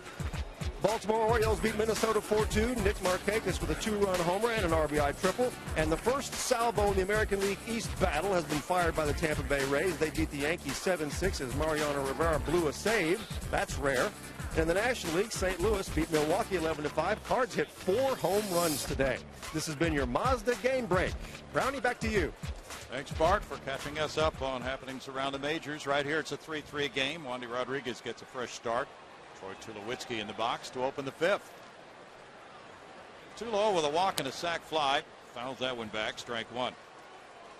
So Wandy now with his club lifting this game to a 3-3 tie with a back-to-back homers by Lee and Bogusevic. Concentrating on putting up another 0. He's due to lead off the bottom of the inning. If you want to feed on that energy, the lift that your hitters have provided for you, come out here and post a 0. Really focus on throwing quality strikes, get ahead of these dangerous hitters. Big cut there, and it snowballs 2 strikes for Wandy. Wandy's the first Astros lefty to start on opening day since Dave Roberts in 1974. Roberts also started in 73. And the only other southpaws to start on opening day, Bobby Shantz for the Colt 45s in 62 and Mike Cuellar for the Astros in 67.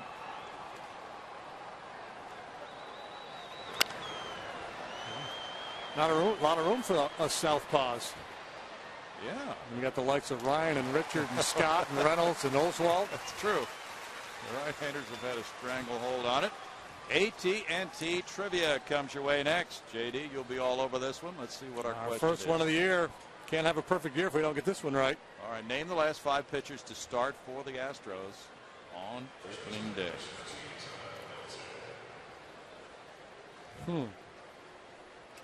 Myers last year. Oswalt the year before. And then a whole bunch of Oswalt. Yeah, Roy had several opening day starts. Do we have to get them in order? Hopefully not. Can't we just say Oswalt, and we're good? Yeah, you could do that. Popped up to Carlos Lee by Todd Helton. Altuve, though, handles it. 2 outs. Was there anybody between Shane and Roy? I'm hearing yes on that. Phil Boudreau comes up with a Wade Miller. Whitey, wow. Let's go with Wade Miller then. Okay. How many we got? Is that 5 or is that 4? I think it's 4. So let's see. Okay, I want free Shane Reynolds, so we'll give me a year. Scott Ellerton? Yep, 2000. Yep. Michael Kadire. Rams won by a diving shortstop. And there's a 2-out single. Marwin Gonzalez laid out for it, but Kadire's 2 for 3. All right, AT&T had this question. Let's see what the answer was on our trivia question. Wow, good work. Good teamwork up here, boys. We had to have help, didn't we? Where's Greg with his bell? Lollygagger's taking the night off. Greg is doing a college game this weekend. Oh, man. And he'll have some weekends doing college before we get him full-time later on. But we have everybody else on the cast and crew is here, right? Seems that way anyway. It's opening night. Everybody has to be out on opening night. Hernandez 1 for 2. Ooh. Good pitch. Gary Cederstrom has been consistent tonight. The ball down, for the most part, has been a ball. A borderline ball is a ball. Fox Tracks thought it was good enough. So did we. But, again, Cederstrom has been consistent. Wandy has thrown 68 pitches. 47 strikes so far tonight. The Astros feel that their bullpen will be a strength this year. I don't know that you could ever find a manager who said coming out of spring training, I think our bullpen is really going to be weak this season. Yeah, that doesn't really fire the troops up. We've got major troubles in the late innings, folks. That's a liner to Chris Johnson. Hernandez retired, no runs, a hit, and a man left. After 4.5, it's 3-3.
right after this date in Astros history. It's brought to you by the MD Anderson Cancer Center, making cancer history.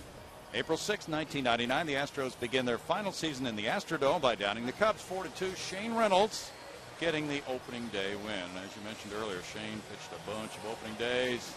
So did Larry Durker and Mike Scott, Nolan Ryan. It's been a real tradition of excellent pitching down through the years for the Houston franchise. Now Wandy leads it off in the home fifth inning. There's strike one for Jeremy Guthrie, a 17-game loser last year, and that was the second time in his career he had lost 17 in a season. No balls, 2 strikes. That's an interesting angle from our director, Paul Bykowski, tonight.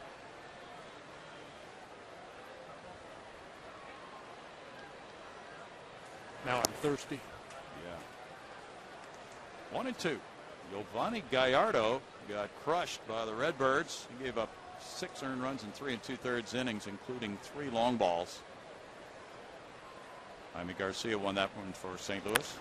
Liner, and Tulowitzki went up and snagged it. That ball looked like a hit for Wandy, who hit a bullet. Can't hit it any harder than that, Wandy. It's bad aim.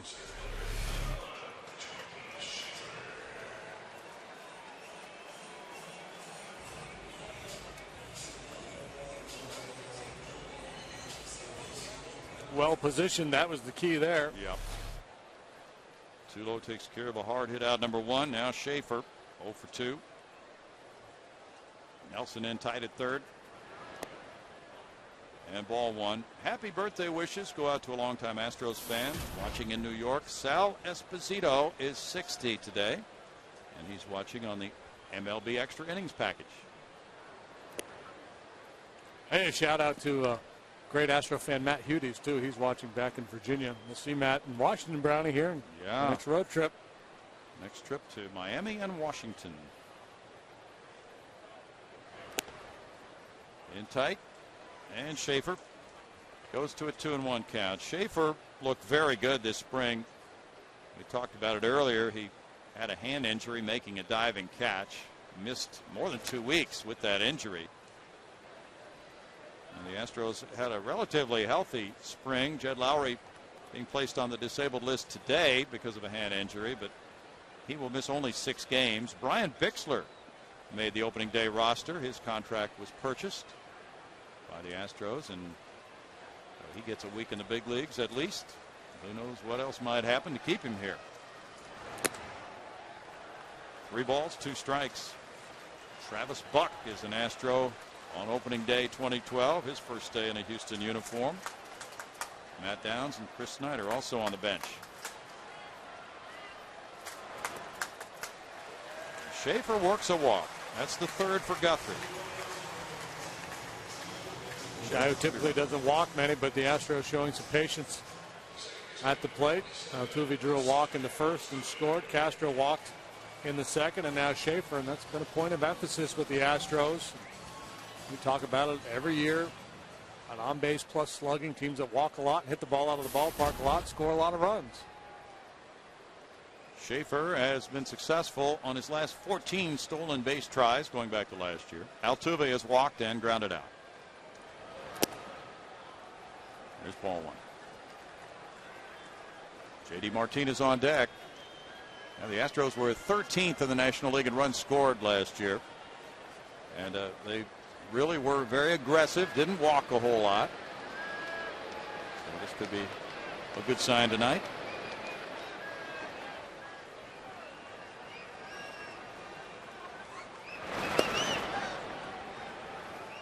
And with Altuve throwing that walk on a 3-2 count in the first and then grounding out on a 1-1 in the third. He has seen some pitches tonight. That can really play into a hitter's favor coming up the 3rd time, having seen that number of pitches. Well, especially if you've seen a little bit of everything. The same pitcher's on the mound for that 3rd at bat. You've seen his breaking ball. You've seen his off-speed pitch. You got an idea of the movement and velocity. That was close. Of his fastball. And also, if you've proven to the pitcher that you're willing to work a walk and lay off borderline pitches, you're more likely to get something over the fat part of the plate. Ooh, my, it might have had him. Really close for Lance Barksdale at first. He probably won't get a bigger lead than that. Foul back. 1 ball, 1 strike. But, you know, a base stealer has to have a little daring out there. And a lot depends, of course, on the times they have. The times they have on the pitcher's delivery home and the catcher's release times to second base. You caught him leading. Yeah, they got him. Yep. Got away with one there.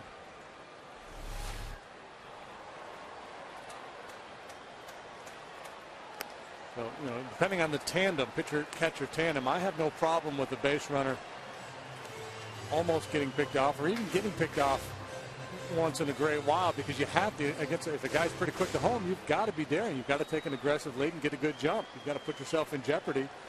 Otherwise, it just makes it easy to throw you out at second base if you're trying to steal.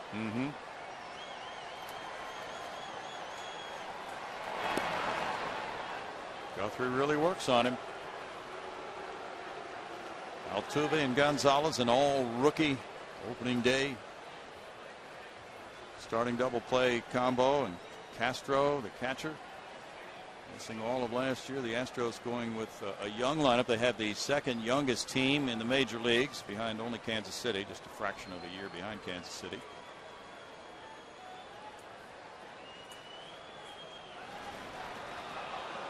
It's a little different look as he stepped back from the rubber and fake the throw.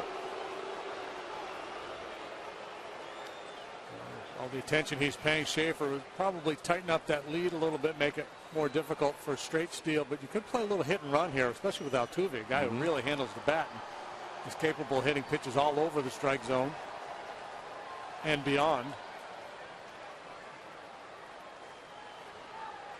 Runner going, and it's popped up back out of play.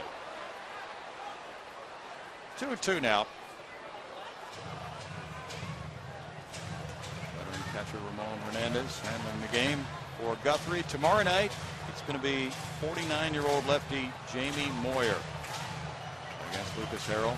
Most interesting night is in store for us tomorrow night at 6:05, KD. That's going to be fun. Yeah, it will be fun. Congratulations to Jamie Moyer. The persistence to come back from injury again, out all year. Double play ball here. Nelson to second. And, whoa, the throw was errant, but they still turn 2. And a good job there by the second sacker, Scudero, to make it a 5-4-3 double play and keep the score tied at 3.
Is brought to you by Jack in the Box. Love bacon? Then try the new BLT cheeseburger combo right now at Jack in the Box for just $4.99 plus tax. And by the all-new Mazda CX-5 with 35 highway miles per gallon. Beautiful night in Houston, Texas. Temperature probably in the mid-80s for a high earlier today. Now cooling down as Chris Nelson leads it off in the 6th inning. He's 0 for 2. Third baseman for Colorado.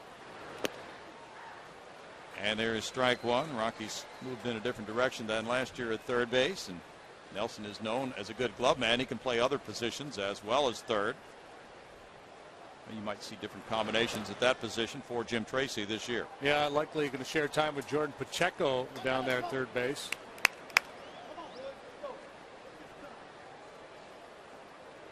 Nelson played some second and short as well as third this spring. Marwin Gonzalez gets over. Good looking young shortstop, JD. Yeah, he can pick it. He was drawing raves in Florida with his shortstop play. In the hole, up the middle, and not just routine plays, acrobatic plays. This one's fairly routine, but he's got good feet, quick hands, and a strong arm.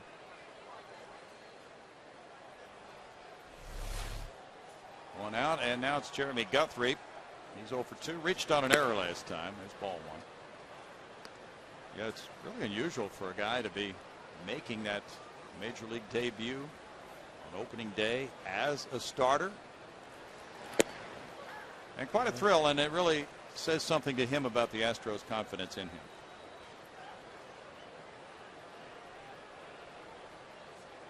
And he said they'd be watching in Venezuela tonight.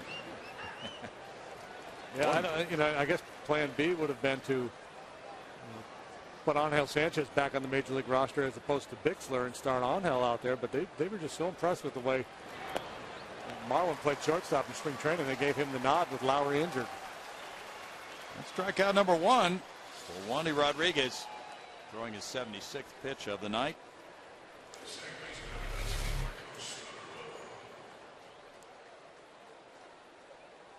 Got the curveball down around that back foot. Good night for a lot of things, including maybe sampling the new food items here. Strike one to Scudero, who singled and scored in the 3rd inning.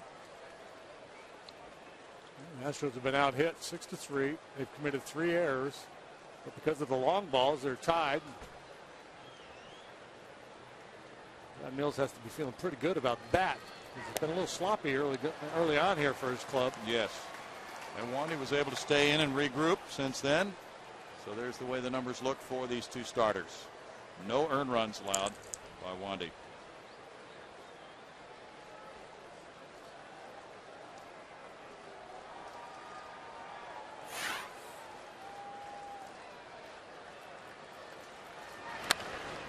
Liner up the right field line goes foul. The Rangers beat the White Sox 3-2. Colby Lewis was the winner over John Danks. So Nathan getting his first save as a Ranger. They made the move with Neftali Feliz going into the starting rotation after signing Nathan. Nice play. Karam shot.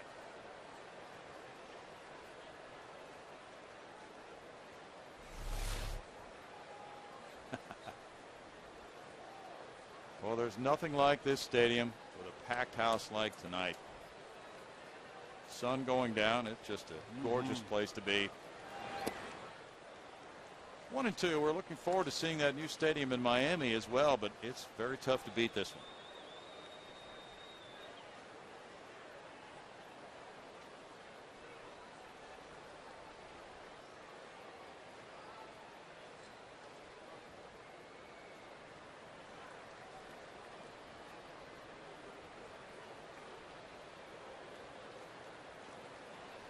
Wandy pitched very well against the Western Division teams last year with a 1.69 ERA. Good ball popped up. Castro coming over. Finds those new seats down there near the field. There by Mr. and Mrs. Bush. Yeah.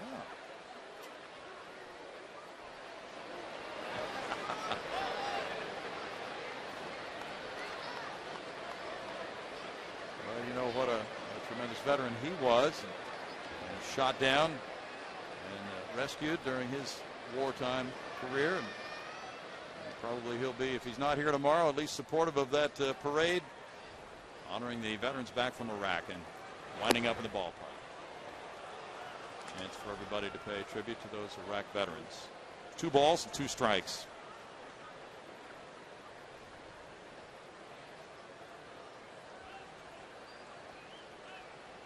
Schaefer's over in right center field on Scudero.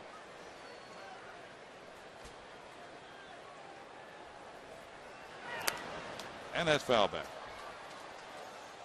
Only just casting that breaking ball up and away.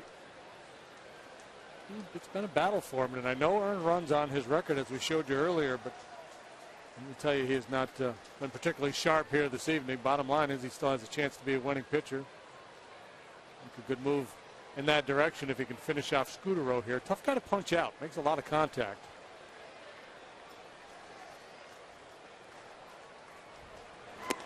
He wouldn't bite.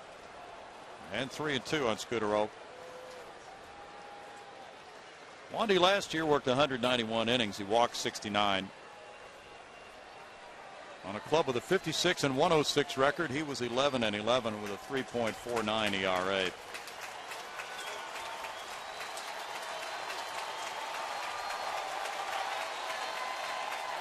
Scudero backs away.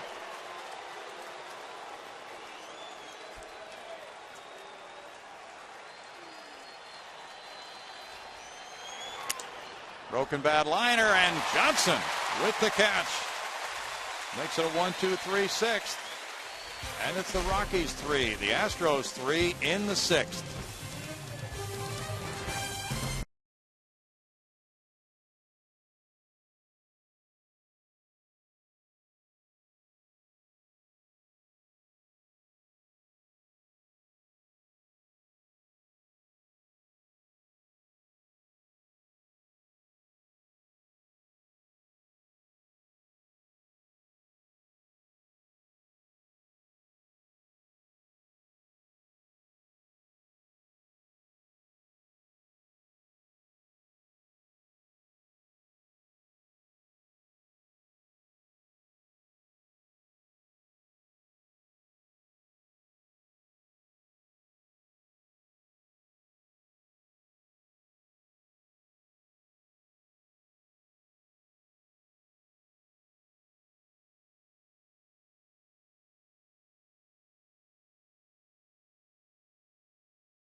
Astros will wear the legendary Colt 45s uniforms for the final time in 2012 on Friday, April 20th against the Dodgers. Game time is 7:05, and 10,000 fans will receive a replica Colt 45s jersey courtesy of Champion Energy Services. Root now and buy your tickets for April 20th on Astros.com. Bill?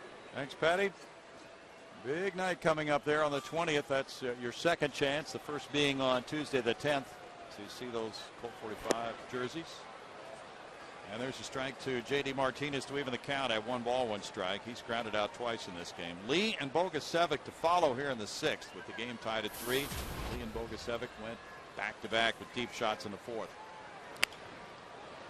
J.D. pulled that one foul, 1 and 2. So now as Guthrie is in a 3-3 battle, the Astros have managed 3 hits off him, but those back-to-back long balls really changed the complexion for Guthrie tonight.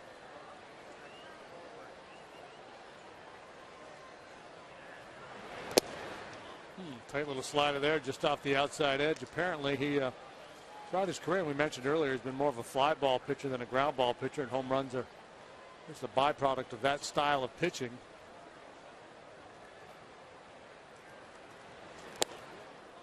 Just missing, and it works full now for J.D. Martinez. Guthrie has walked 3. A good try, and Hernandez tries to stick it back to the outside corner. And the fastball's looped up the right field line. That line drive will be in, and Martinez wants a double on it. Gadeyer's throw not in time. 2-base hit leading off the home 6th for J.D. Martinez.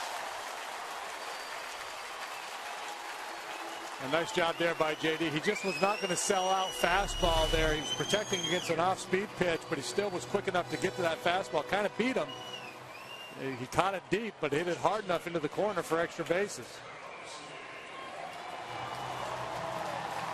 Hit number 4 for Houston. 3 have been extra base hits, and he's in scoring position for El Caballo, who's driven in a couple tonight.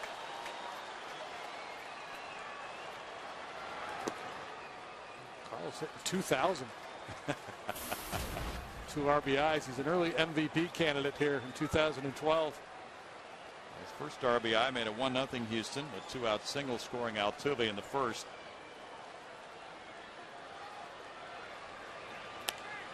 This one looped to shallow right. Scudero takes care of it, 1 out. Here's the 4th inning, just like we promised earlier in the game. It's Miller time, brought to you by Miller Lite. Oka bye-bye. And then Brian Bogusevic into the left center alley. Very strong. He was. He whacked that one into home run alley. He hit that ball away, and Carlos turned on a pitch up and in.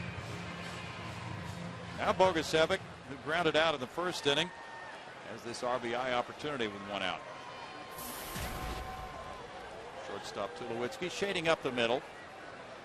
Nelson well off the line at third. Bogey wants time, and he gets time.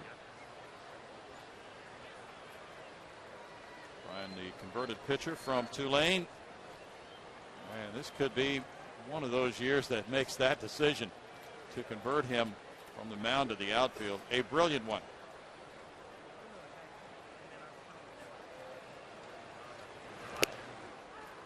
He looks at a strike.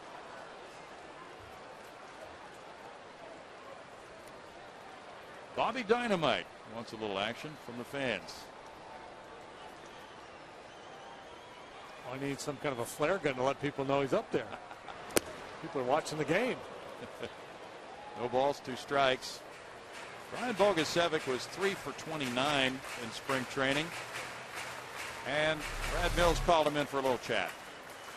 It was a very positive, uplifting chat, reassuring Brian that the Astros liked a lot of what they saw from his game. And then he started breaking out. He finished with a nice burst. 1-2.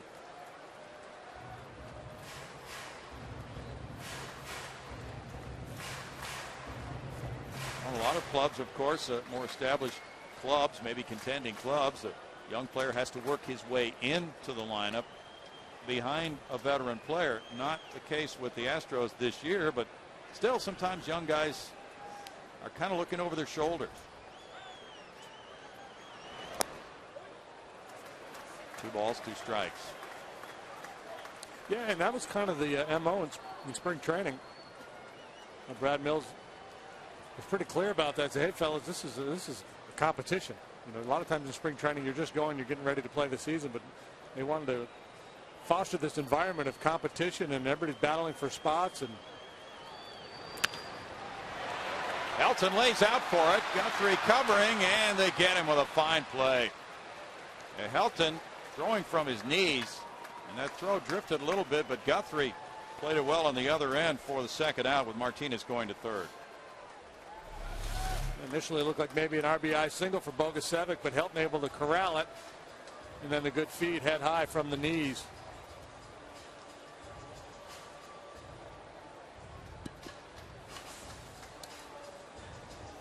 Not the most graceful play. No. 10 ground ball outs for Guthrie. Meaning at the mound with Chris Johnson batting. CJ is grounded to 2nd and flied to right. And Chris talked this spring about his demotion to the minor leagues last year. He turned it into a positive, and he really had terrific numbers with 5 home runs this spring, hitting .355. He chose to learn from that experience. There's ball 1 to him. He and Brett Wallace were both sent to Oklahoma City at the same time, and Wallace had a pretty good spring, but the numbers were against him making this club, so he's playing third base at Oklahoma City. That fly ball out to Fowler, brings him in to end the 6th. No runs, a hit. A leadoff double does not break the tie for the Astros. It's still 3-3.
The nation's largest 4G network, AT&T, rethink possible. By Hyundai. New Hyundai owners are talking about their cars in the booth. And by the Progressive Insurance Group. For a money-saving car insurance quote, call 1-800-PROGRESSIVE today. From Minute Maid Park in downtown Houston, Texas, it's a 3-3 ball game here on opening day. Colorado versus Houston through 6. Wandy Rodriguez is due up third in the bottom of the 7th inning, taking the mound with right-hander Fernando Rodriguez warming up in the bullpen for Houston. It's Dexter Fowler to lead it off. Gonzalez and Tulowitzki to follow here in the 7th. Fowler 0 for 3, reached on an error and scored a run. Slices that one foul for strike 1. Fowler, an intriguing talent, 26 years old, from Atlanta. 14th round pick at 0-4, but showing just tremendous ability. And last year he had 15 triples to rank third. Once he gets moving, he can really scoot. 1 ball, 1 strike. Yeah, and that big second half that you talked about earlier makes you think that big things are in store for this guy. There's F-Rod. Yeah, the Rockies are very hopeful. They've been a hard-hitting bunch down through the years since they started at Old Mile High Stadium in '93.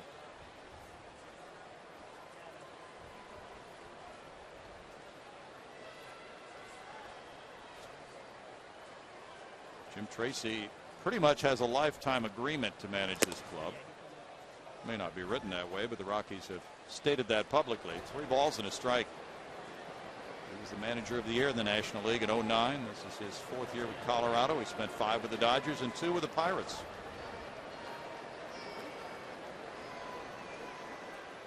His club scored 735 runs, tied for second in the league last year.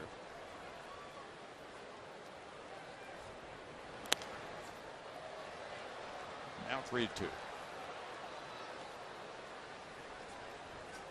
Well, the starting pitching was just sensational yesterday in Major League Baseball.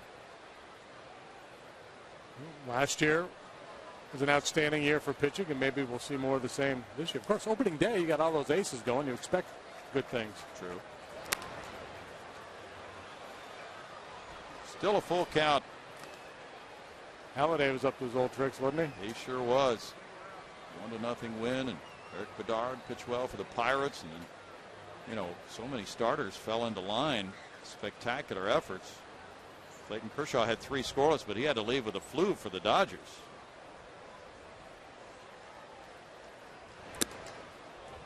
Leadoff walk for Fowler. We go to Patty Smith.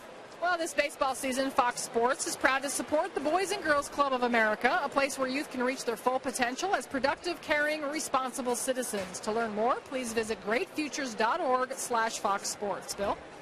Thanks, Patty.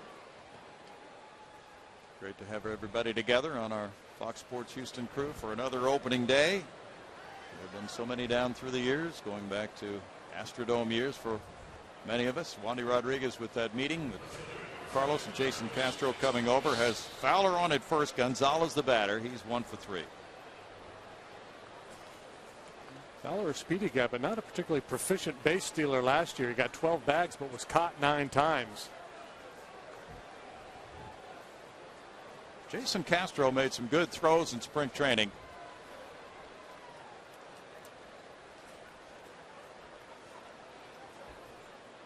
Gonzalez double to left in the first. Showing bunt. He spins out of the way at ball 1. I'd be really surprised if his intention was to drop a bunt down. Yeah. Carlos Gonzalez is a big bat in the middle of that order. I think he's just showing maybe he thought he could push one for a hit, but if I were Jim Tracy, I would want him trying to yank one through that hole between first and second and set up a little first and third situation. Sure. Cargo had a .526 slugging percentage last year. He can do a lot of damage when he swings away. Bunting, and he missed it. Again, bunting for a hit, though. It just doesn't feel like he's seeing the ball very well off the lefty. Mm-hmm.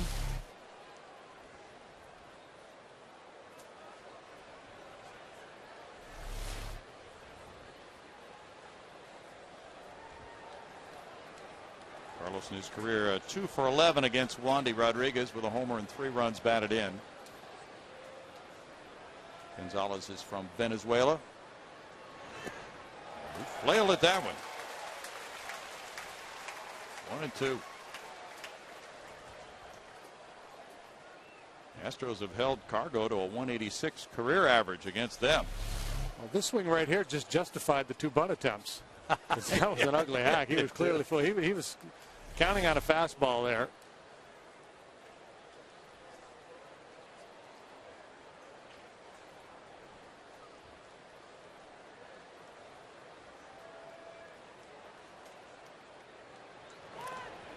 Taps that one foul. Still a 1-ball, 2-strike count. Wandy had 95 pitches for the evening. With those numbers. Defense has been shaky behind him. That's why the 0 in the earned run column.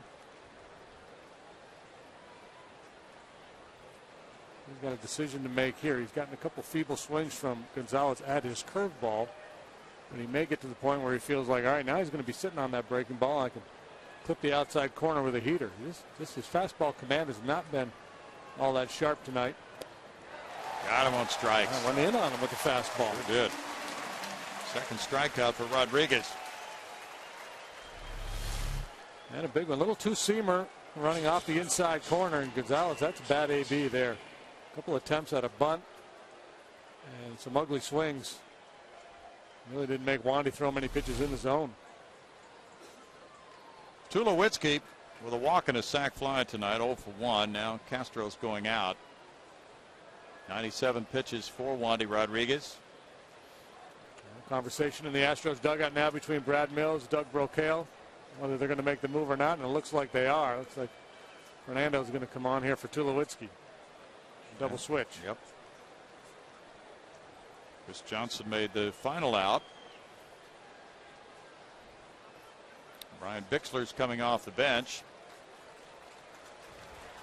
And we'll be right back with the score of 3-3 in the 7th inning.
score there. Wandy Rodriguez just coming out of the game. He was just under 100 pitches for the night for 6 1/3 innings.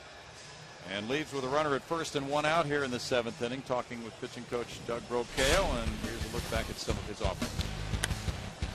Well, elevated a little bit, but Jordan Schaefer able to bail him out with the diving catch to start the ball game, and handles that little comebacker, broken bat from Gonzalez. Again, not really sharp tonight, but that's the hallmark of a good pitcher. I mean, didn't have his best stuff, did not have particularly good command, but he's kept his team right there in the ball game with a chance to win. A couple of punch outs, but really a battle from Wandy here tonight.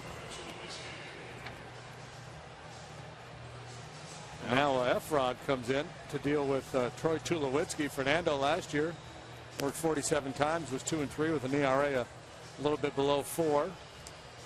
Likes to work the fastball up in the zone, complements it with a good over-the-top curveball this spring. Very good work, 9 games, an ERA of 2.08.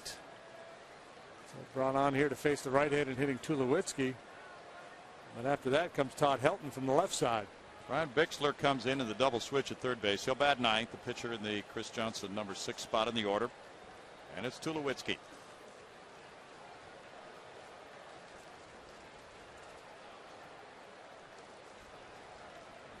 Bixler probably woke up this morning not knowing for sure if he would be on this opening day roster. The move was made during the day to disable Jed Lowry, and Brian Bixler, who was not on the 40-man roster earlier today, had his contract purchased by the Astros and finds himself now in a tie ball game in the 7th inning, opening day in the big leagues.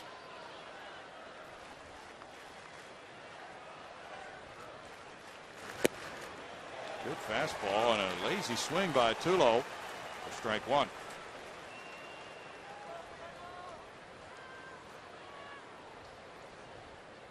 Last time these two teams played, I was at Houston last September 25th. The Rockies came up with 25 hits and scored 19 runs. That was a club record for hits for them in a game.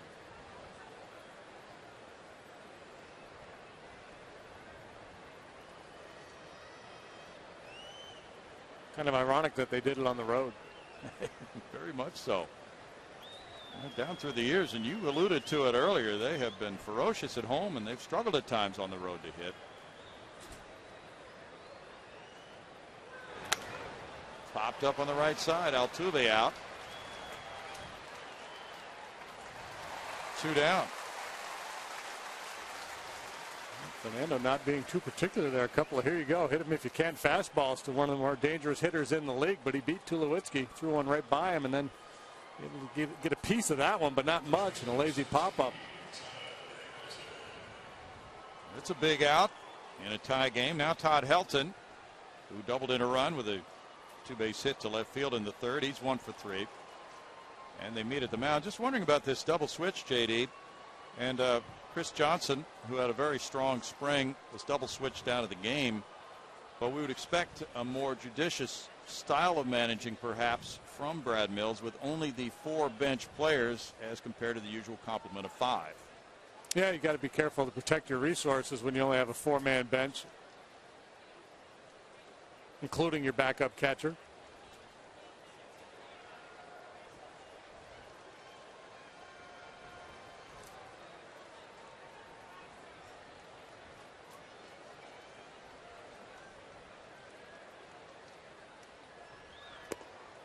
Elton takes a look at it, and it's ball 1 to Todd.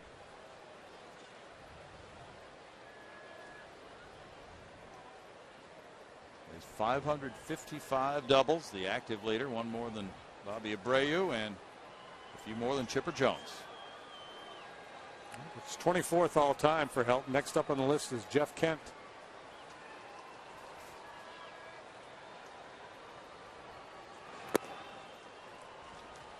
Two balls, no strikes.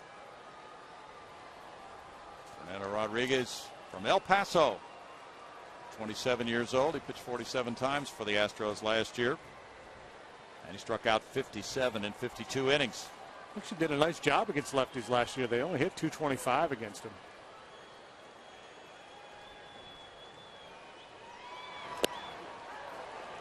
That one comes in for strike 1.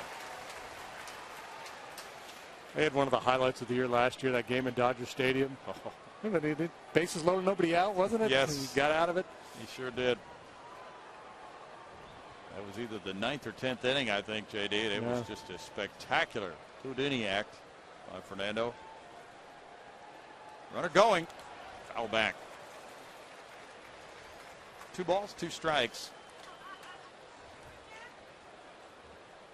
They've moved some things in the ballpark here.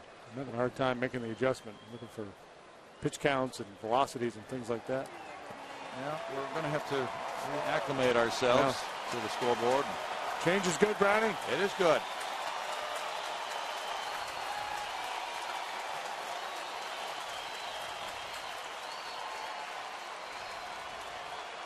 They take it down, they put it back up again, JD, out in right center field.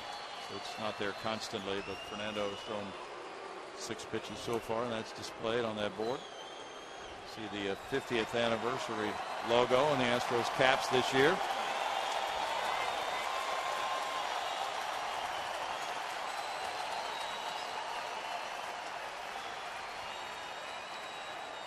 Fowler goes again, and that pitch is a ball. He steals it easily. Full count as Fowler gets the steal of second base.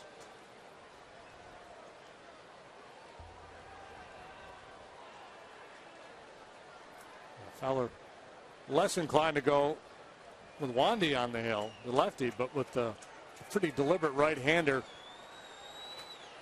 Felt pretty comfortable that he'd get that bag. Now he's in scoring position for a very good RBI man. Big pitch coming here.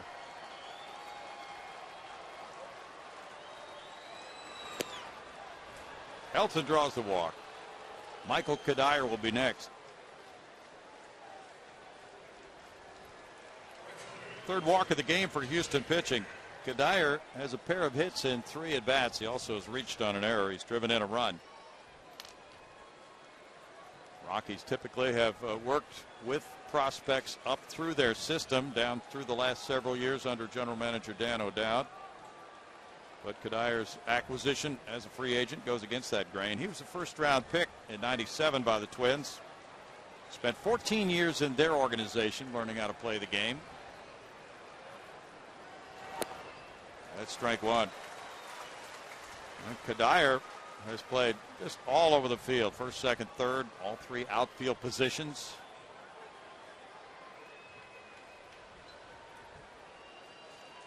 He could help them in a variety of ways.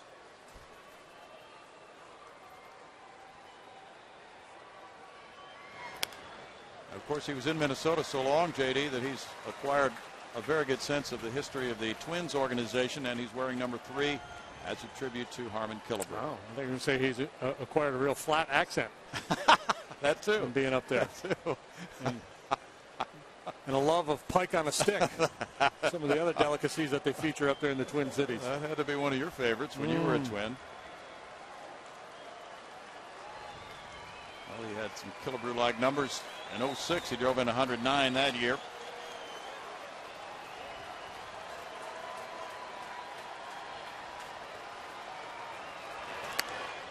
Fastball fouled away. Protective defensive swing there. Yeah. But that's what you want to do. With down on the count, 2 strikes. Well, Fernando also can drop that big curveball on him on 0-2. Yeah, you know, breaking ball in the dirt's not a bad plan here, or fastball in towards the hands. You know, you got to be a little bit quicker to get to that fastball in, and when you're in protect mode, it's tougher to be that quick to get the head of the bat to an inside fastball if you feel like you can make the pitch. Curveball's hammered foul, though. In this situation, no balls, 2 strikes. A breaking ball in the strike zone is a little more dangerous to speed up the hitter's bat. He's already staying back anyway because he's in protect mode. So when you leave that breaking ball in the zone, you're asking for trouble. You might be able to get him to chase down out of the zone, breaking, or again, hard in. And that's part of the learning process for Jason Castro, getting to know his pitchers. Because sometimes as a catcher, you want to try something, but you got to be sure your guy can make the pitch. You don't want to ask for the inside heater if the guy can't throw it in there with conviction. If he throws him a nothing fastball over the middle, he might hit it 400 feet. Fastball foul back. At 94 miles an hour. And again, a function of Kadire protecting. A little bit behind that heater. Very good battle here. and one that could swing the difference in this game at 0-2 for Kadire in the count.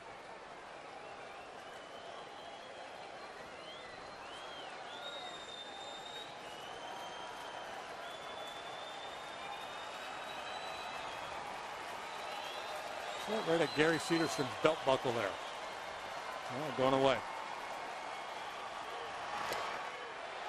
Off the plate, 1-2. Not a bad try. Take him out there, get him to lean out there a little bit, look at one out there, then maybe come back inside. No, it was outside. It was outside. I'm with you. I appreciate your passion, but it was a little away. Especially with that jersey. Yeah, there's going to be a lot of folks wearing old jerseys this year. It's going to be fun. Love that shooting star jersey he wears. Kadire's a tough out here. It's 2-2. Tough to finish off, isn't he? He is.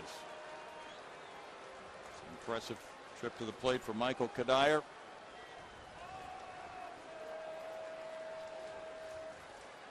He's been able to discount the inside part of the plate this entire at bat.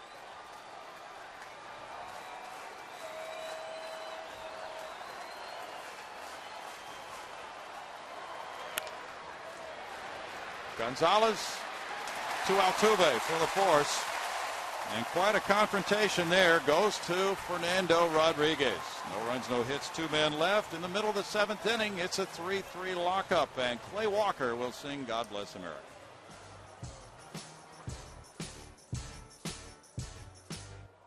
And now, ladies and gentlemen, on this beautiful opening night 2012, we invite you to please rise. Please remove your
Took a 3-1 lead in the third inning with 3 unearned runs off Wandy Rodriguez. The Astros were able to tie it on back-to-back long balls in the home fourth by Carlos Lee and Brian Bogusevic. And now we look to the bottom of the 7th inning with Castro to lead it off. Gonzalez on deck. Bixler due up third. There's double-barreled action for Jim Tracy in his bullpen. The left-hander, Matt Reynolds, and a right-hander working as well. And first pitch here as it's a strike one to Castro. Castro is 0 for 1 with a walk. Matt Belisle is the right-hander joining Matt Reynolds. Good game tonight. Astros squandered a leadoff double in the bottom half of the 6th. They would love another opportunity to work with a man in scoring position. Jason Castro had a very good spring training.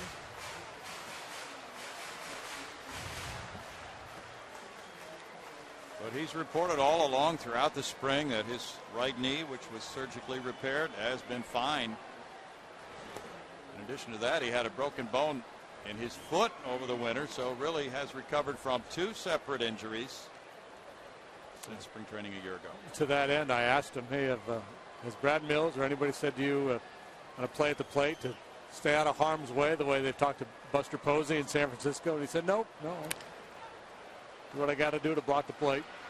Tulowitzki takes care of the first out for Guthrie. Guthrie's at 93 pitches now. Guthrie's due up third in the 8th inning. Jim Tracy trying to get him through the 7th. And it'll be Gonzalez next. Marwin 0 for 2, a fly ball to center, a line drive to first. Tommy Manzella was a rookie shortstop who started for the Astros on opening day in 2010.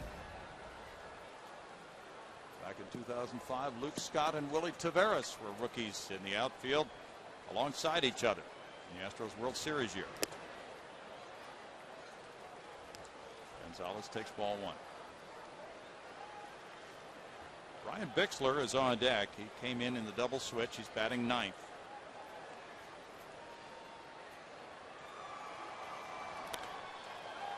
Popped up foul. Nelson legging over for it. Slides for the catch. Chris Nelson with the play. 2 outs. He's a plus defender. He will not bring a lot of power to that position. The Rockies are lacking a little bit what you would expect in terms of typical production from third base, but Nelson's a good glove man.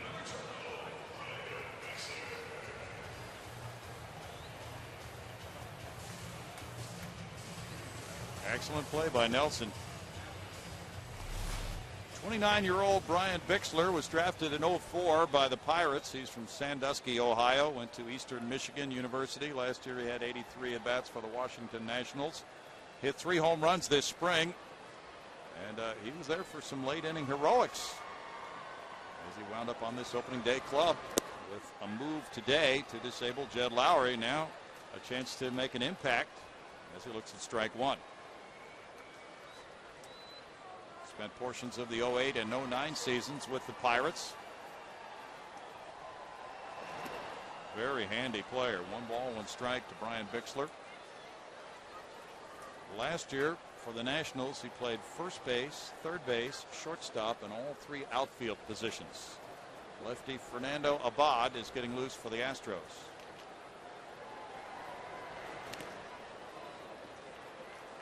One and 2 with Guthrie, keeping it tied at 3. He continues that trend of pitching well on opening day.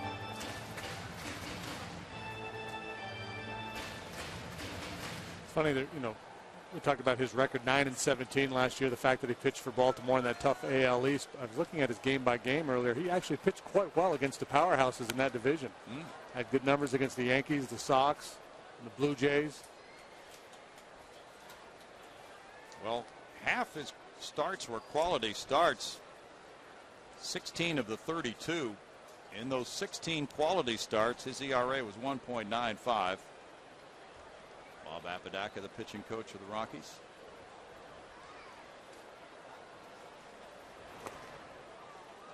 The appeal goes to first base. Check swing call goes the Astros way, and Bixler looks at ball 2.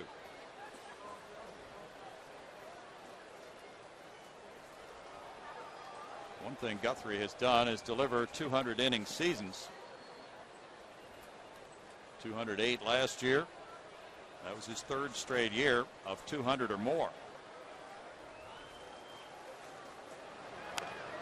Ran that one in on Bixler, and Brian was able to fight it off to stay alive. Yeah, 4 consecutive years of 30 starts or more for Guthrie, so he's been a workhorse.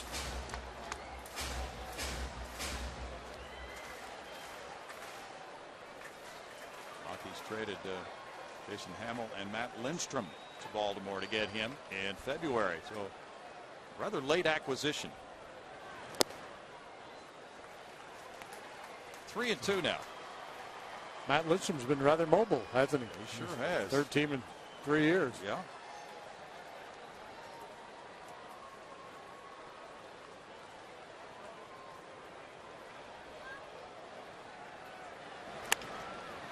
Rolls it Tulowitzki to his right. Throwing on the run. He has a tremendous arm on that type play, and he shows it off again. After 7, it's tied at 3.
Bogusevic followed as the Astros got back-to-back long balls from Lee and Bogusevic to tie the game in the 4th.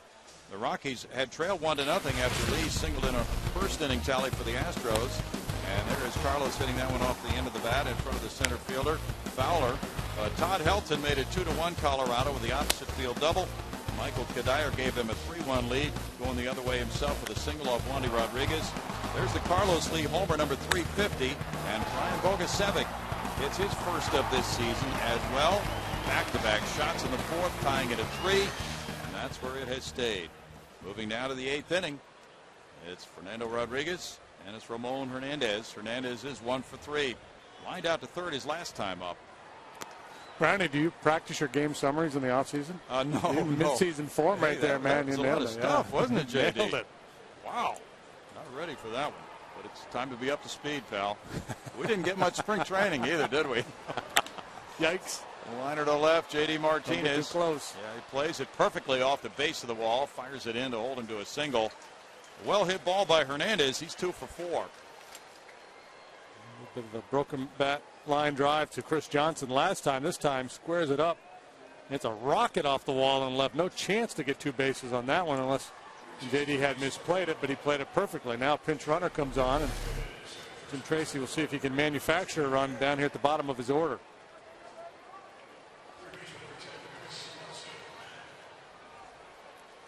And JD fortunate that ball kicked right back to him. With a little more experience out there, he'll probably find it. You know, if you can read that ball soon enough, back off just a little bit, give yourself a little more margin for error in handling the carom. Now, this guy's base stealer. We talked about Fowler earlier having the speed but not being really proficient. This guy could just flat out fly. It would be surprising if he's not flat out flying pretty soon here. Nelson, the batter. Nelson 0 for 3. Eric Young Jr. He was 27 for 31 for the Rockies last year in base stealing. This gives Jim Tracy the luxury of just letting Young try to steal the base instead of sacrificing giving up an out to get him over. You got a guy that can run like Young, especially with a right-handed pitcher on the mound who's not particularly quick to the plate. I think a bunt would be a bad play here. Maybe the book play, but I think the stolen base is a better play for the Rockies. Decent size lead measured by Young. William Rosario coming out on deck as the throw goes over. Guthrie is due up next, but he won't bat after throwing 103 pitches. Rich Dower, the third base coach, with signs. Guthrie in 7 innings has allowed 4 hits, 3 runs, walking 3, fanning 1.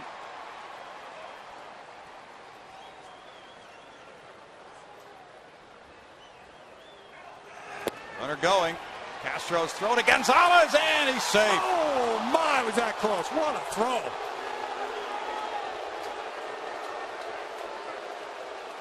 And Brad Mills out to talk it over with Fielding Colbert, the second base umpire. What a throw by Jason Castro.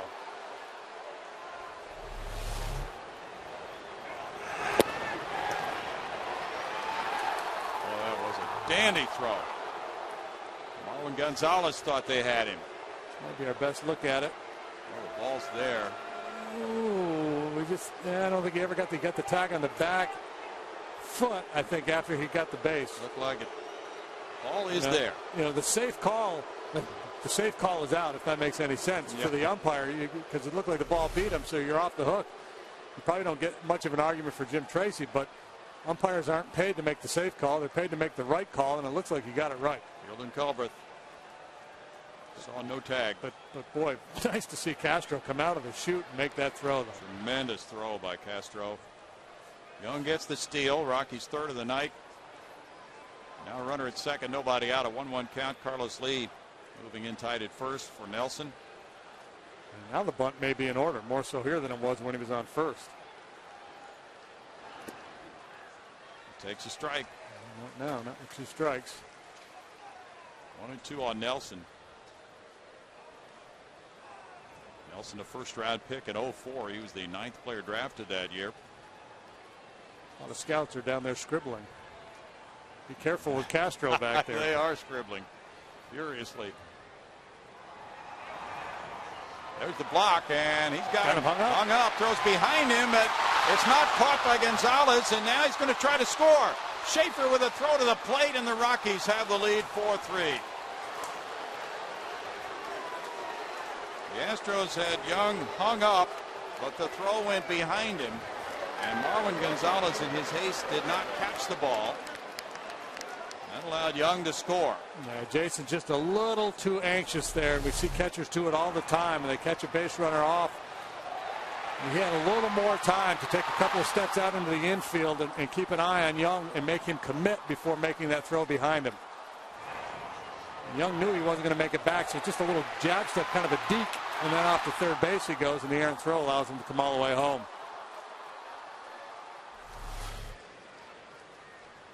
And now the 2-2 pitch, and Nelson takes a look at it for ball 3. It's the situation a catcher doesn't find himself in very often, and you're so anxious to get that guy, speedy guy like Young, and you just unload a little too soon. And a 1-run lead as the Astros make their 4th error of the night.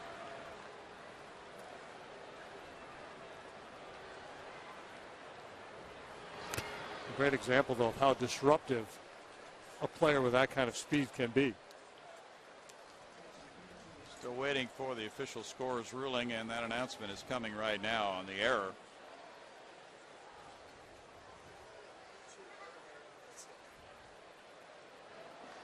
The error goes to Castro. 4th error of the night for the Astros.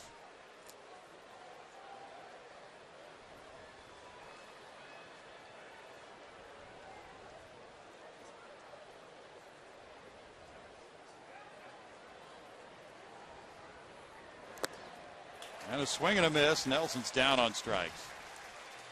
That's a tough break for Fernando Rodriguez. They had him hung up. Could have been out number one. This would have been out number two. Yeah, right here, just take a little more time.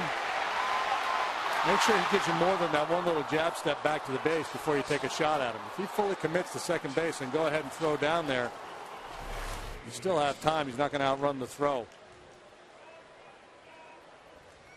Willeen Rosario is the pinch hitter for Jeremy Guthrie. Guthrie in 7 innings, allowing the Astros 4 hits, 3 runs, walking 3, fanning 1. Rosario, a highly regarded young catcher, a .204 career hitter in the big leagues, has 3 homers. Had big numbers this spring, 23 years old. And there's a good breaking ball for strike 1. And Rosario gets to learn now, playing alongside Ramon Hernandez. It'll be interesting to see how the playing time is apportioned for Rockies catchers. They also have Jordan Pacheco who can catch. Jim Tracy in excellent shape behind the plate this year. 1-1 to Rosario is from the Dominican Republic.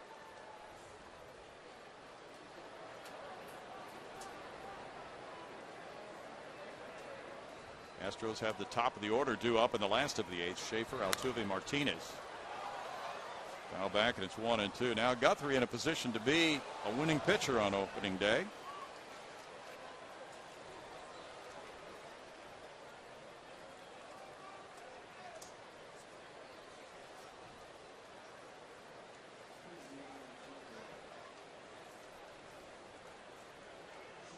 Rosario hit .418 this spring with 4 homers. He drove in 12. Fastball off the plate. You looked at Eric Young, and of course his dad was a speedster who played for the Rockies as well. And the speed can create a lot of things, but can also get you in trouble. It almost got Young in a lot of trouble, but he escaped that.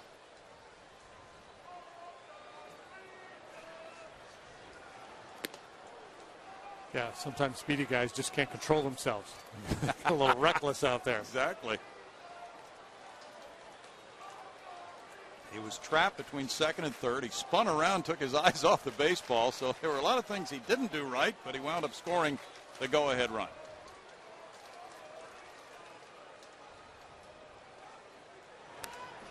Yeah, and I think to his credit, once he got hung up there about halfway, he realized he wasn't going to go back to second base. That was all basically a deke. Good point. Well, he came off the bench and he made something happen as a pinch runner.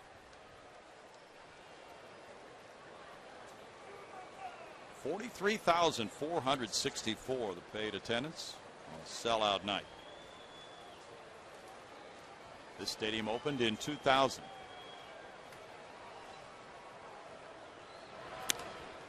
That jammed him. He popped it up. Carlos Lee retiring Rosario. 2 down.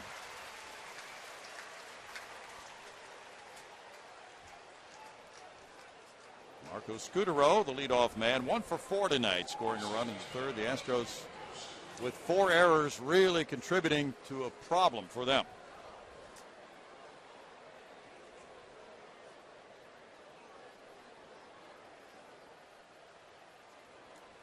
There aren't many major league games that a team wins while committing 4 errors with the other team committing none. But they're only down by 1.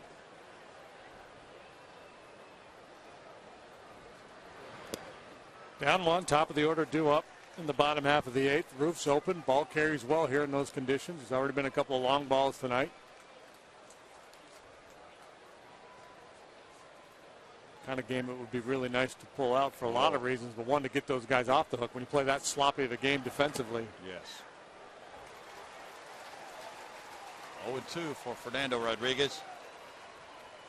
Astros have 2 lefties in the bullpen. Wesley Wright and Fernando Abad, who was warming up earlier. 6 right-handers, so they can really wheel and deal out of that bullpen this year with 13 pitchers.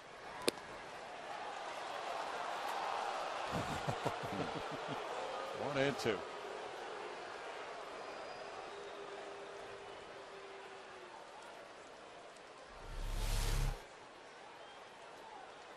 Just off that outside edge. Yes, it was.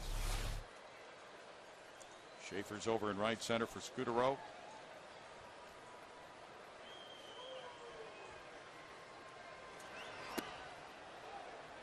He's shown good discipline at the plate tonight. He's seen a lot of pitches. It's 2-2 to Scutaro. That's why Jim Tracy likes him in the leadoff spot. He's not a real burner. He doesn't have the prototypical leadoff man speed. But he sees a lot of pitches, gives you a good disciplined at bat. Mariano Rivera took the loss as Tampa Bay beat the Yankees 7-6 tonight. Now back. Carlos Pena hit a homer off CC Sabathia, a grand slam in the first inning. Evan Longoria also going deep. Well, that AL East monster year, Longoria. Yeah. Talk about guys who had big second halves last year. You know, that AL East could wind up with 3 playoff teams this year. Folks in the AL West probably beg to differ with that, with the Angels very strong and also the Rangers. I'll tell you what, if the Blue Jays pitch, they're going to be right there because they have a lot of sock in that lineup. You bet they do. You know, if Colby Rasmus can figure it out at the plate, they could really be devastating offensively. Full count now for Fernando Rodriguez. He's thrown 38 pitches.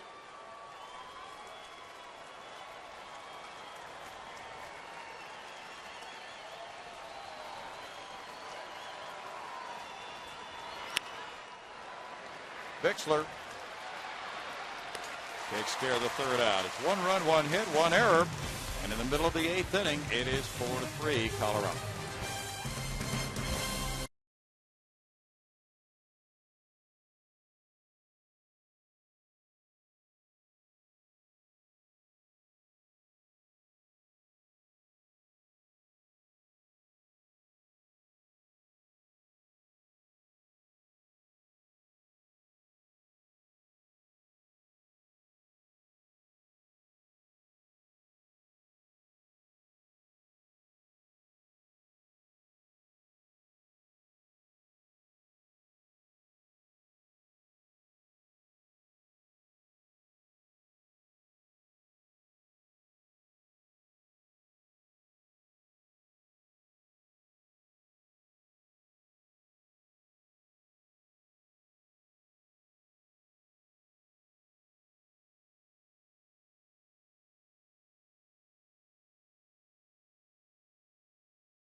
TV today to see every Astros out-of-market game live online and on your favorite devices in HD quality. Visit Astros.com to order and get more details. MLB.TV, baseball everywhere.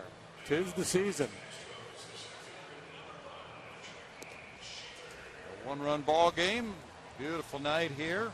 Fans have seen this game swing back and forth, and now the Rockies with their 1-run lead, bringing in lefty Rex Brothers, who was 1-2 with a 2.88 ERA, and Rockies fans probably will see a lot of him in the 8th inning this year, we're told. Yeah, ultimately maybe become the closer for the Colorado Rockies. He has an outstanding arm. The lefty worked 48 times last year, was 1-2 with a 2.88 ERA. You see left-handed hitters hitting a .93 against them, and very, very good strikeout numbers. New catcher as well in the game, Willeen Rosario. And Brothers, 24 years old, from Murfreesboro, Tennessee, coming in with this 1-run lead to face the leadoff man for the Astros, Jordan Schaefer. Schaefer is 0 for 2 with a walk. Then Altuve, then J.D. Martinez. And Nelson, the third baseman, really pinches, and this would be a situation where Jordan Schaefer would have to contemplate bunting for a hit off his tough left-hander. He did that the other day against the White Sox, against the lefty. take strike one. That time showing early, so clearly just wanting to look at one, see if he could get the count in his favor. Scutaro out there at second has shortened up a step or two as well. Jordan Schaefer 2 for 4 against Brothers. It's 0-2. Rockies had that 2021 bullpen record, 14th highest ERA and 23 blown saves. They traded Houston Street to San Diego. They have Rafael Betancourt, their closer now. And Betancourt, even though he's not well established as a closer, has outstanding stuff, and he was 8 for 12 in saves last year. Rockies with 30 career saves by the players on their active roster. Only Cincinnati has fewer entering this season.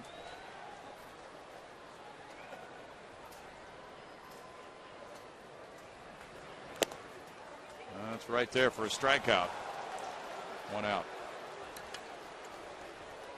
Second strikeout for Colorado pitching tonight. Jordan clearly thinking breaking ball there, and Brothers zipped the heater right by him. Brothers last year got his first major league save against the Astros at Colorado. And Jose Altuve is batting right now. One of the batters he retired for that first save with 2 men on. Jose 0 for 2 with a walk and a run scored tonight. That's strike one. Now for the Rockies, pitching was the issue last year with a 4.43 staff ERA, 15th out of 16 in the National League.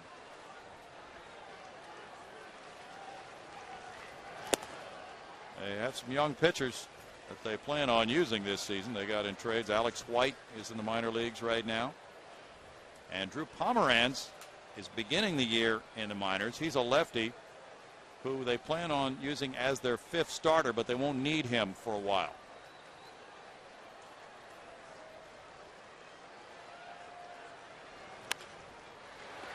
Nelson at third.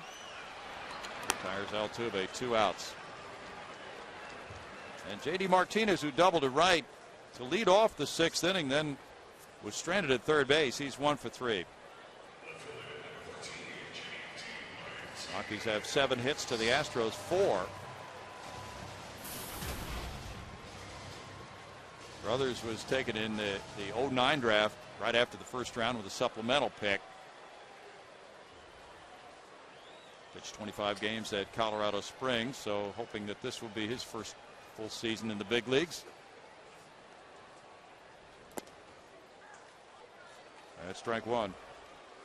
And Jorge De La Rosa, their good left-handed starter, is out. He had surgery, but may be back by mid-season. So if the Rockies could buy some time, perhaps they'll be able to put together a strong second half using De La Rosa. 0-2. Well, the NL West has a pitching-rich division, doesn't it? With Arizona so strong last year, and the Giants, Dodgers. Yeah. Although Lincecum gave it up tonight. Did he? Yeah.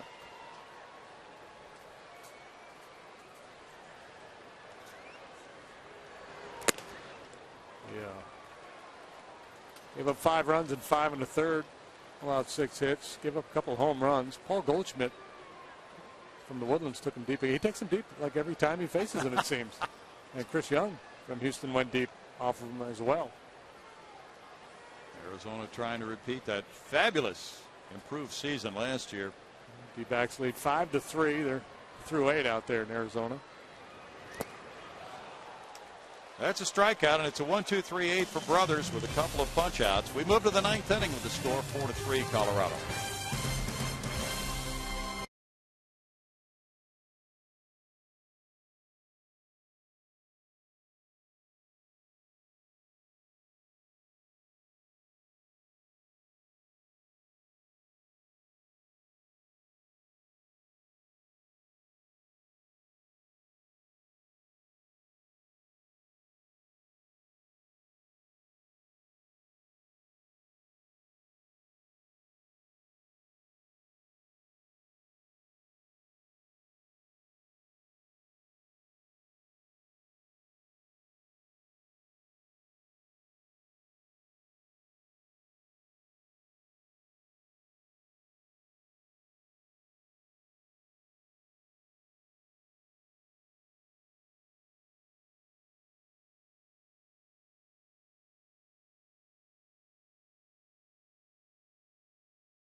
runs in this game, and now the Astros trailing by 1. Go with pitcher number 3 of the ninth. Fernando Abad takes over for the ninth inning. Fernando Rodriguez went 1 2/3 innings, allowing 1 hit, 1 run. It was not earned, walking 1 and fanning 2. And it's Abad, one of 2 lefties in the bullpen. 26 years old, from the Dominican, warming up. Last year, a rough go of it for Fernando with that high ERA. He pitched 22 times for the Astros in 2010 and really threw the ball well, but last year had his struggles, just 26 years of age. Brad Mills says that Abad is a guy who will not be a lefty specialist. He'll be used against both left and right-handed hitters. He's got a good changeup that allows him to compete against righties. Well, if he returns to that form of 2010, when he had a 2.84 ERA for 19 major league innings, the Astros would certainly welcome that. He had some shoulder tendonitis last season. Closer Rafael Betancourt is warming up for the Rockies as Dexter Fowler leads off the ninth. It's basically a reset for Fernando. He came off that good year in 2010, had a heck of a winter ball following it. And there's some talk of making him a starter, and then just never really able to get on the right track here at the major league level last year. Oh, a fresh start. He starts with strike 1 on Fowler. Fowler 0 for 3 with a walk and a little Astro, taking in probably his first opening day. Looks like he's not old enough to be more than one, right? Yeah. Fastball change works well for Abad. That one floats in at 75 miles per hour. It's 0-2. Abad had a 2.08 ERA for 9 games this spring. Walking 1, fanning 11 with a 133 batting average. 1-2 the count. Those fans tuning in for Rockets Live pregame can see that show on the Fox Sports Plus channel. On the screen, you'll find the service provider and channel number where Rockets Live is airing right now before their 9:30 start out west. You can also find channel numbers on our website, foxsportshouston.com. Big game tonight, Rockets at Lakers. Sports fans delight today. You could have watched the Masters earlier, then tune into our ball game, and then check out the Lakers and the Rockets. There's that tie with the Nuggets for 7th and 8th in the playoff positioning. Abad feels the little tap, throws out Fowler, 1 out.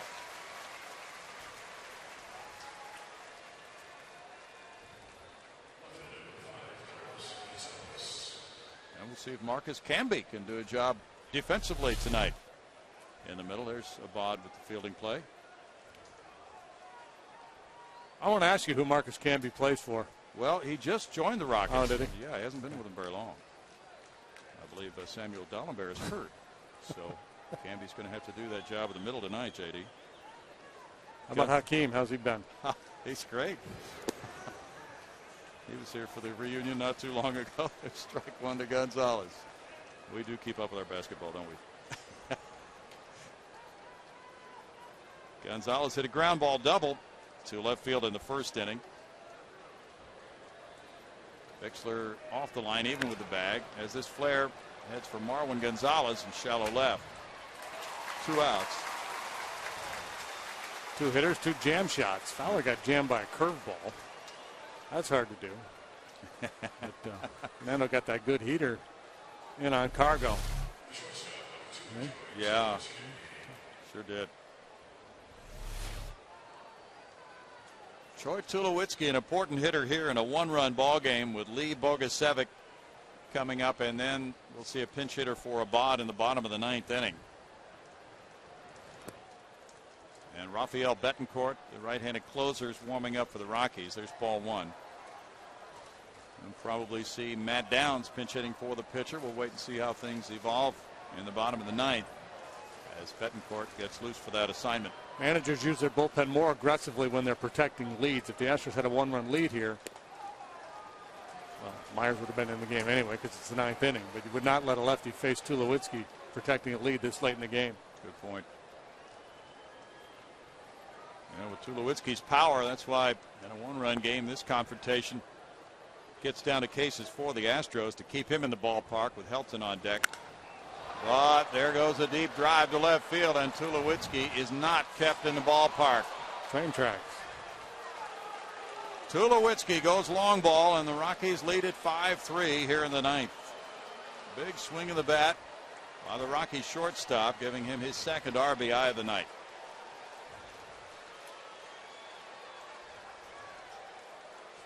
Rockies get their first long ball of the season from their talented shortstop.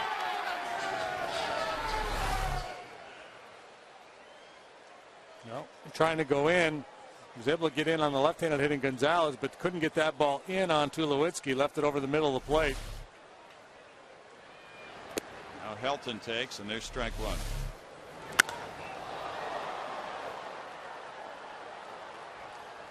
He hit the tracks.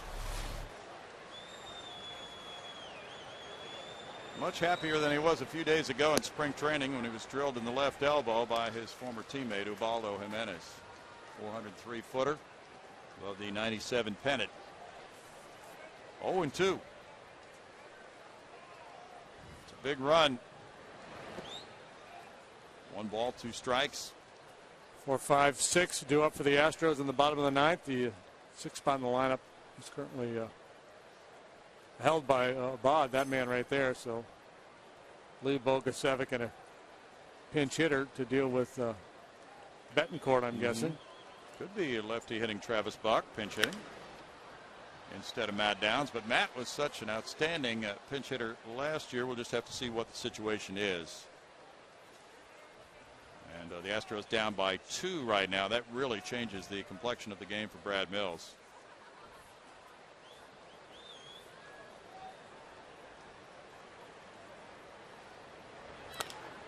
Bouncer to Carlos Lee's right. He gets there, but the Rockies, with Tulowitzki going deep, take a 5-3 lead to the bottom of the ninth.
Of opening week baseball.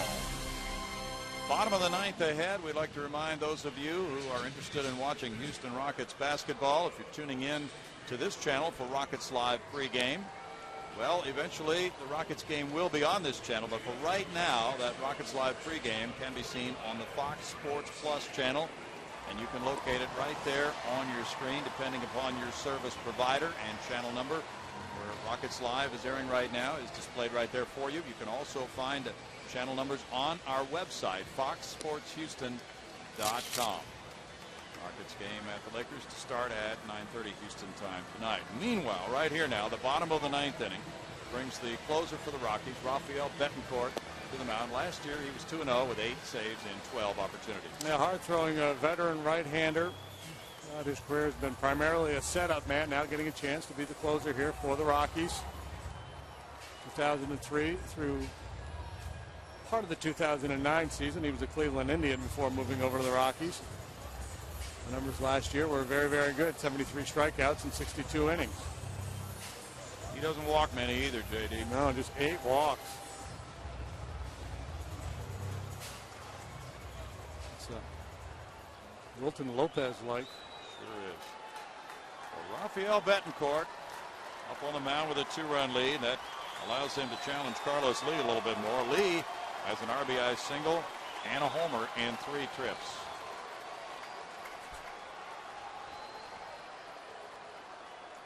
Betancourt, 37 years old, later on this month. And he throws strike 1. Rex Brothers had a 1-2-3-8 with 2 punch-outs. And Brothers can be the winning pitcher in this game.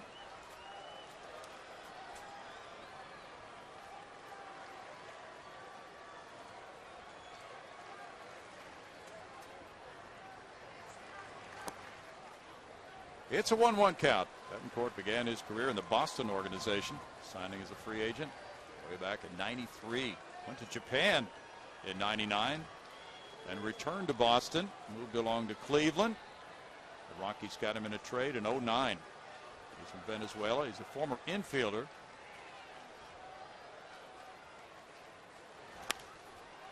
Jam shot popped up back out of play. 1-2.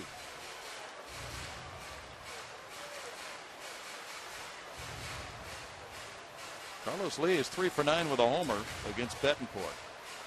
Betancourt hasn't been particularly sharp so far. First pitch, he's trying to hit the outside corner and threw it right down the middle. And a bad breaking ball, and that time he was trying to go away and it ran in on Carlos.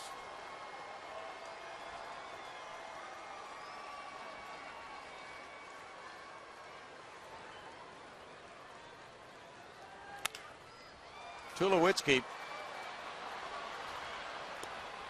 1 out. He just loves to throw it hard. He's kind of like Sean Dunston, isn't he, for you in that sense? He just paused and waited, and he just fired it over to probably first. fearful that if he tried to take a little off, he'd throw it in the seats. Yeah. Yep. There's only one speed on those throws. He makes that play in the hole, though, as well as anybody, doesn't he? Yeah, well, he's a great defender.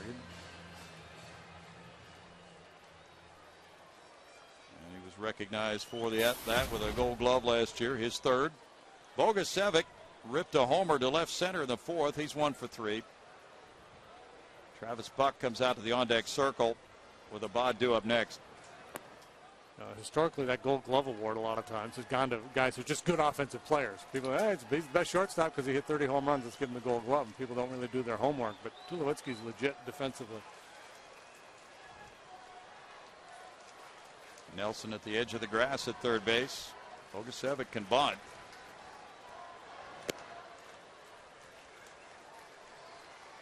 Two-0. That extra run changes the dynamics, doesn't it? Carlos took that first pitch right down the middle. If it was a 1-run game, he might have been hacking. Same thing here with Bogey. If this is a 1-run game, he's looking to tee off here.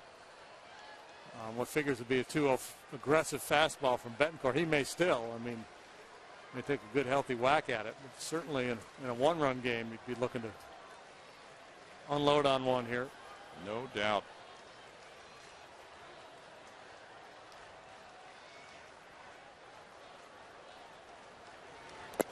Taking all the way. 2 balls and a strike.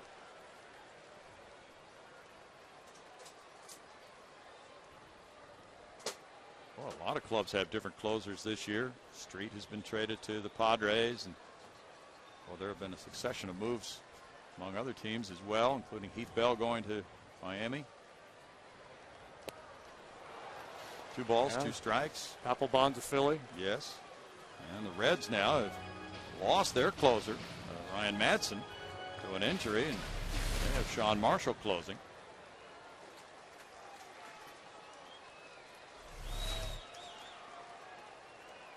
Kyle Farnsworth is hurt for Tampa Bay right now.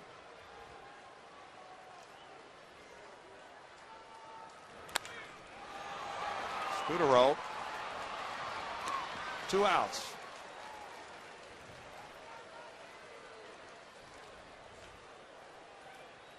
And now for his first at bat with the Astros, Travis Buck. left-handed hitting outfielder. 280, 1 homer, 4 runs batted in spring training for Travis Buck, who has played in the big leagues with Oakland and Cleveland. 28 years old, from Richland, Washington, and Arizona State. Last year played 149 at-bats with the Indians and played at AAA Columbus part of the year as well.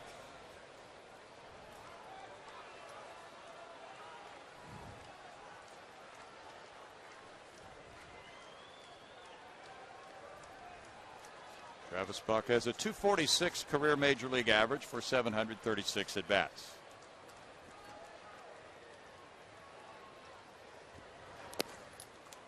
Just off the plate for ball 1.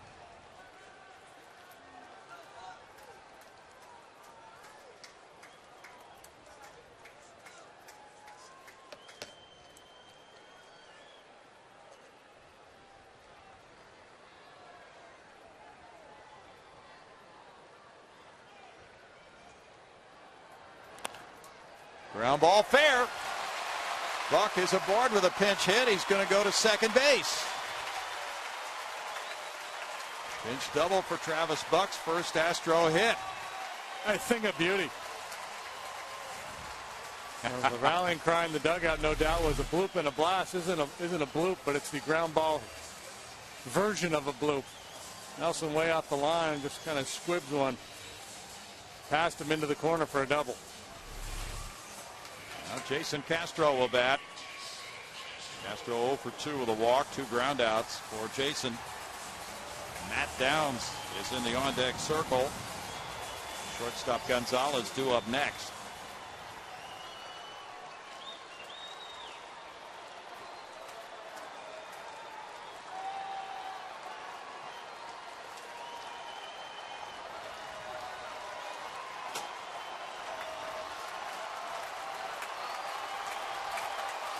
Not too much to ask, is it? No, Two-run homer in the bottom of the 9th with 2 outs on opening day. Great redemption after the error. Jason, 24 years old, the Astros' first-round pick in '08 from Stanford.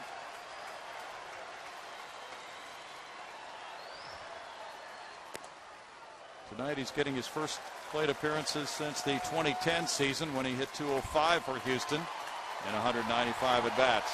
Well, Betancourt not throwing particularly hard. His fastball has been 89 to 91. It's a four-seamer, pretty straight.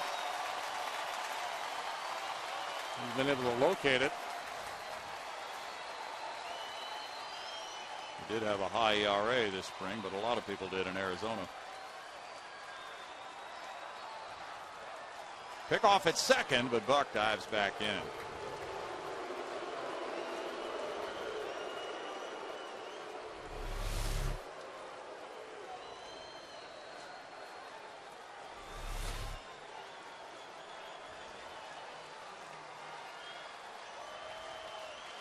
Rockies have 8 hits. The Astros have 5 hits, 4 errors. Colorado is stranded 9. Houston has left 3.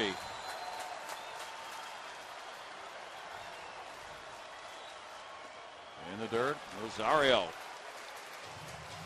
2-0. Interesting situation here. Matt Downs was one of the better pinch hitters in the league last year. He's on deck. Really did well in these situations. But you don't want to take the bat out of Castro's hands here, 2-0. You're hoping he can unload on a triple fastball. So the scenario is Castro gets on and Downs comes up to the plate and provides his magic that we saw last year. And if you're Jason, you're just thinking, I'm looking for one pitch in one spot. If I don't get it, I'll take it. Still in a favorable count.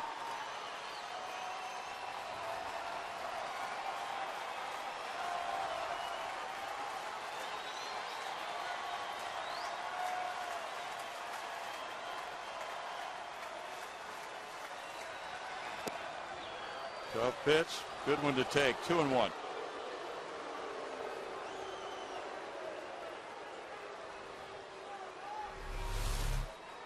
Now, looking for something to pull here, and this fastball slides over the outside corner. If you try to pull that one, probably don't do much with it.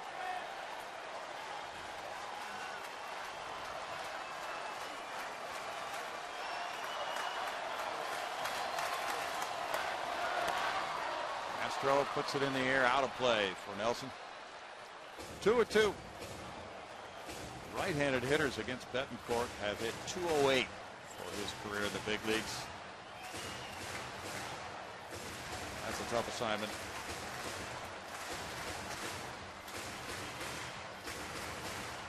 These Astros fans have stayed, and they might be truly rewarded. They'd go home talking about this game for a while if the Astros can pull this one out.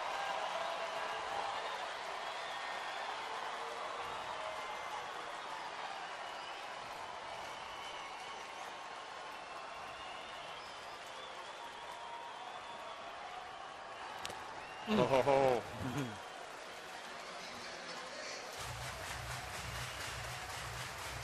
Of course, Jason was on the shelf all last season.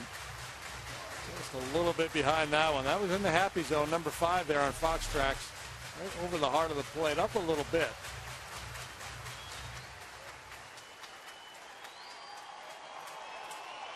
Jim Tracy takes a little walk.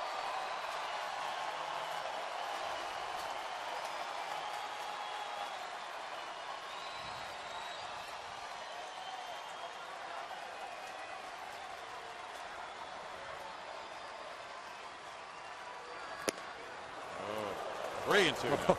How about that? Gary Cederstrom's had that high strike zone all night long, and that was close. That could have been it.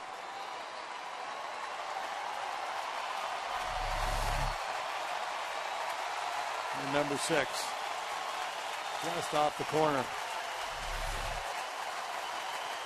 Fans are up for the 3-2 pitch with 2 outs in the bottom of the 9th. 5-3 Rockies with a runner at second.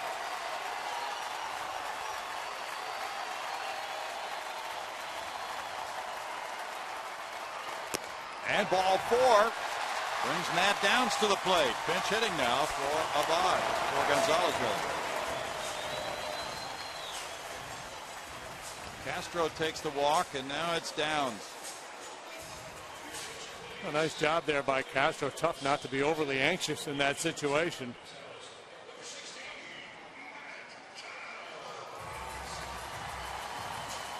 Runners at first and second. Jim Tracy comes out.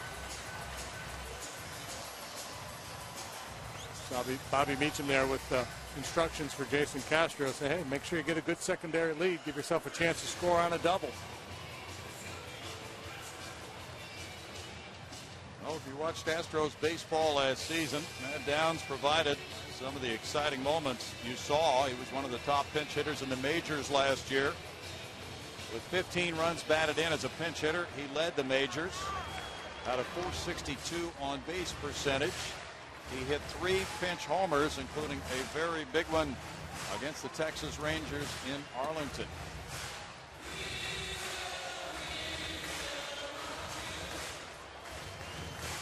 He did not have the kind of spring that he wanted, but made the club because he had that solid year last year. No walk-off homers. Brian Bixler is on deck. He thrived in that pinch hitter's role, something that a lot of veteran hitters can't do. He will not get cheated.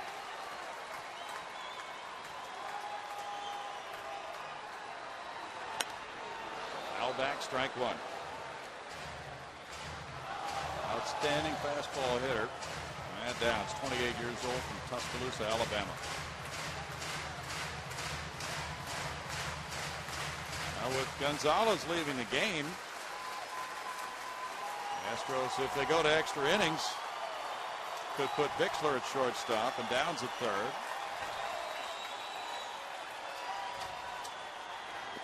Breaking pitch in the dirt, good stop by Rosario. Nice looking young catcher. Yeah, Rocky's very high on Rosario. But they signed Ramon Hernandez to a 2-year deal. So interesting. Downs with 15 pinch runs batted in atop the leaderboard last year.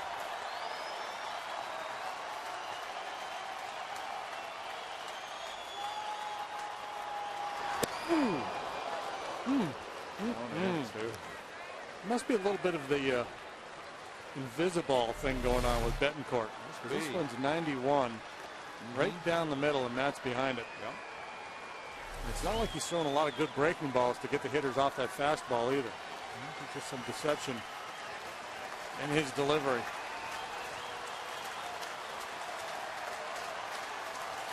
Downs hit 156 in spring training.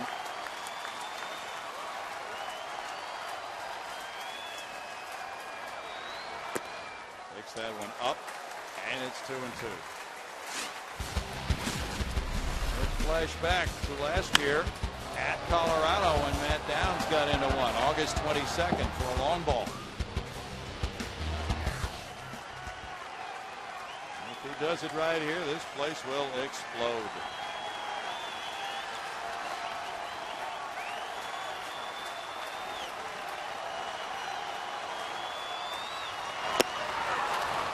The Rockies win it on a strikeout as Betancourt, with runners at first and second, gets that final out on the high heater.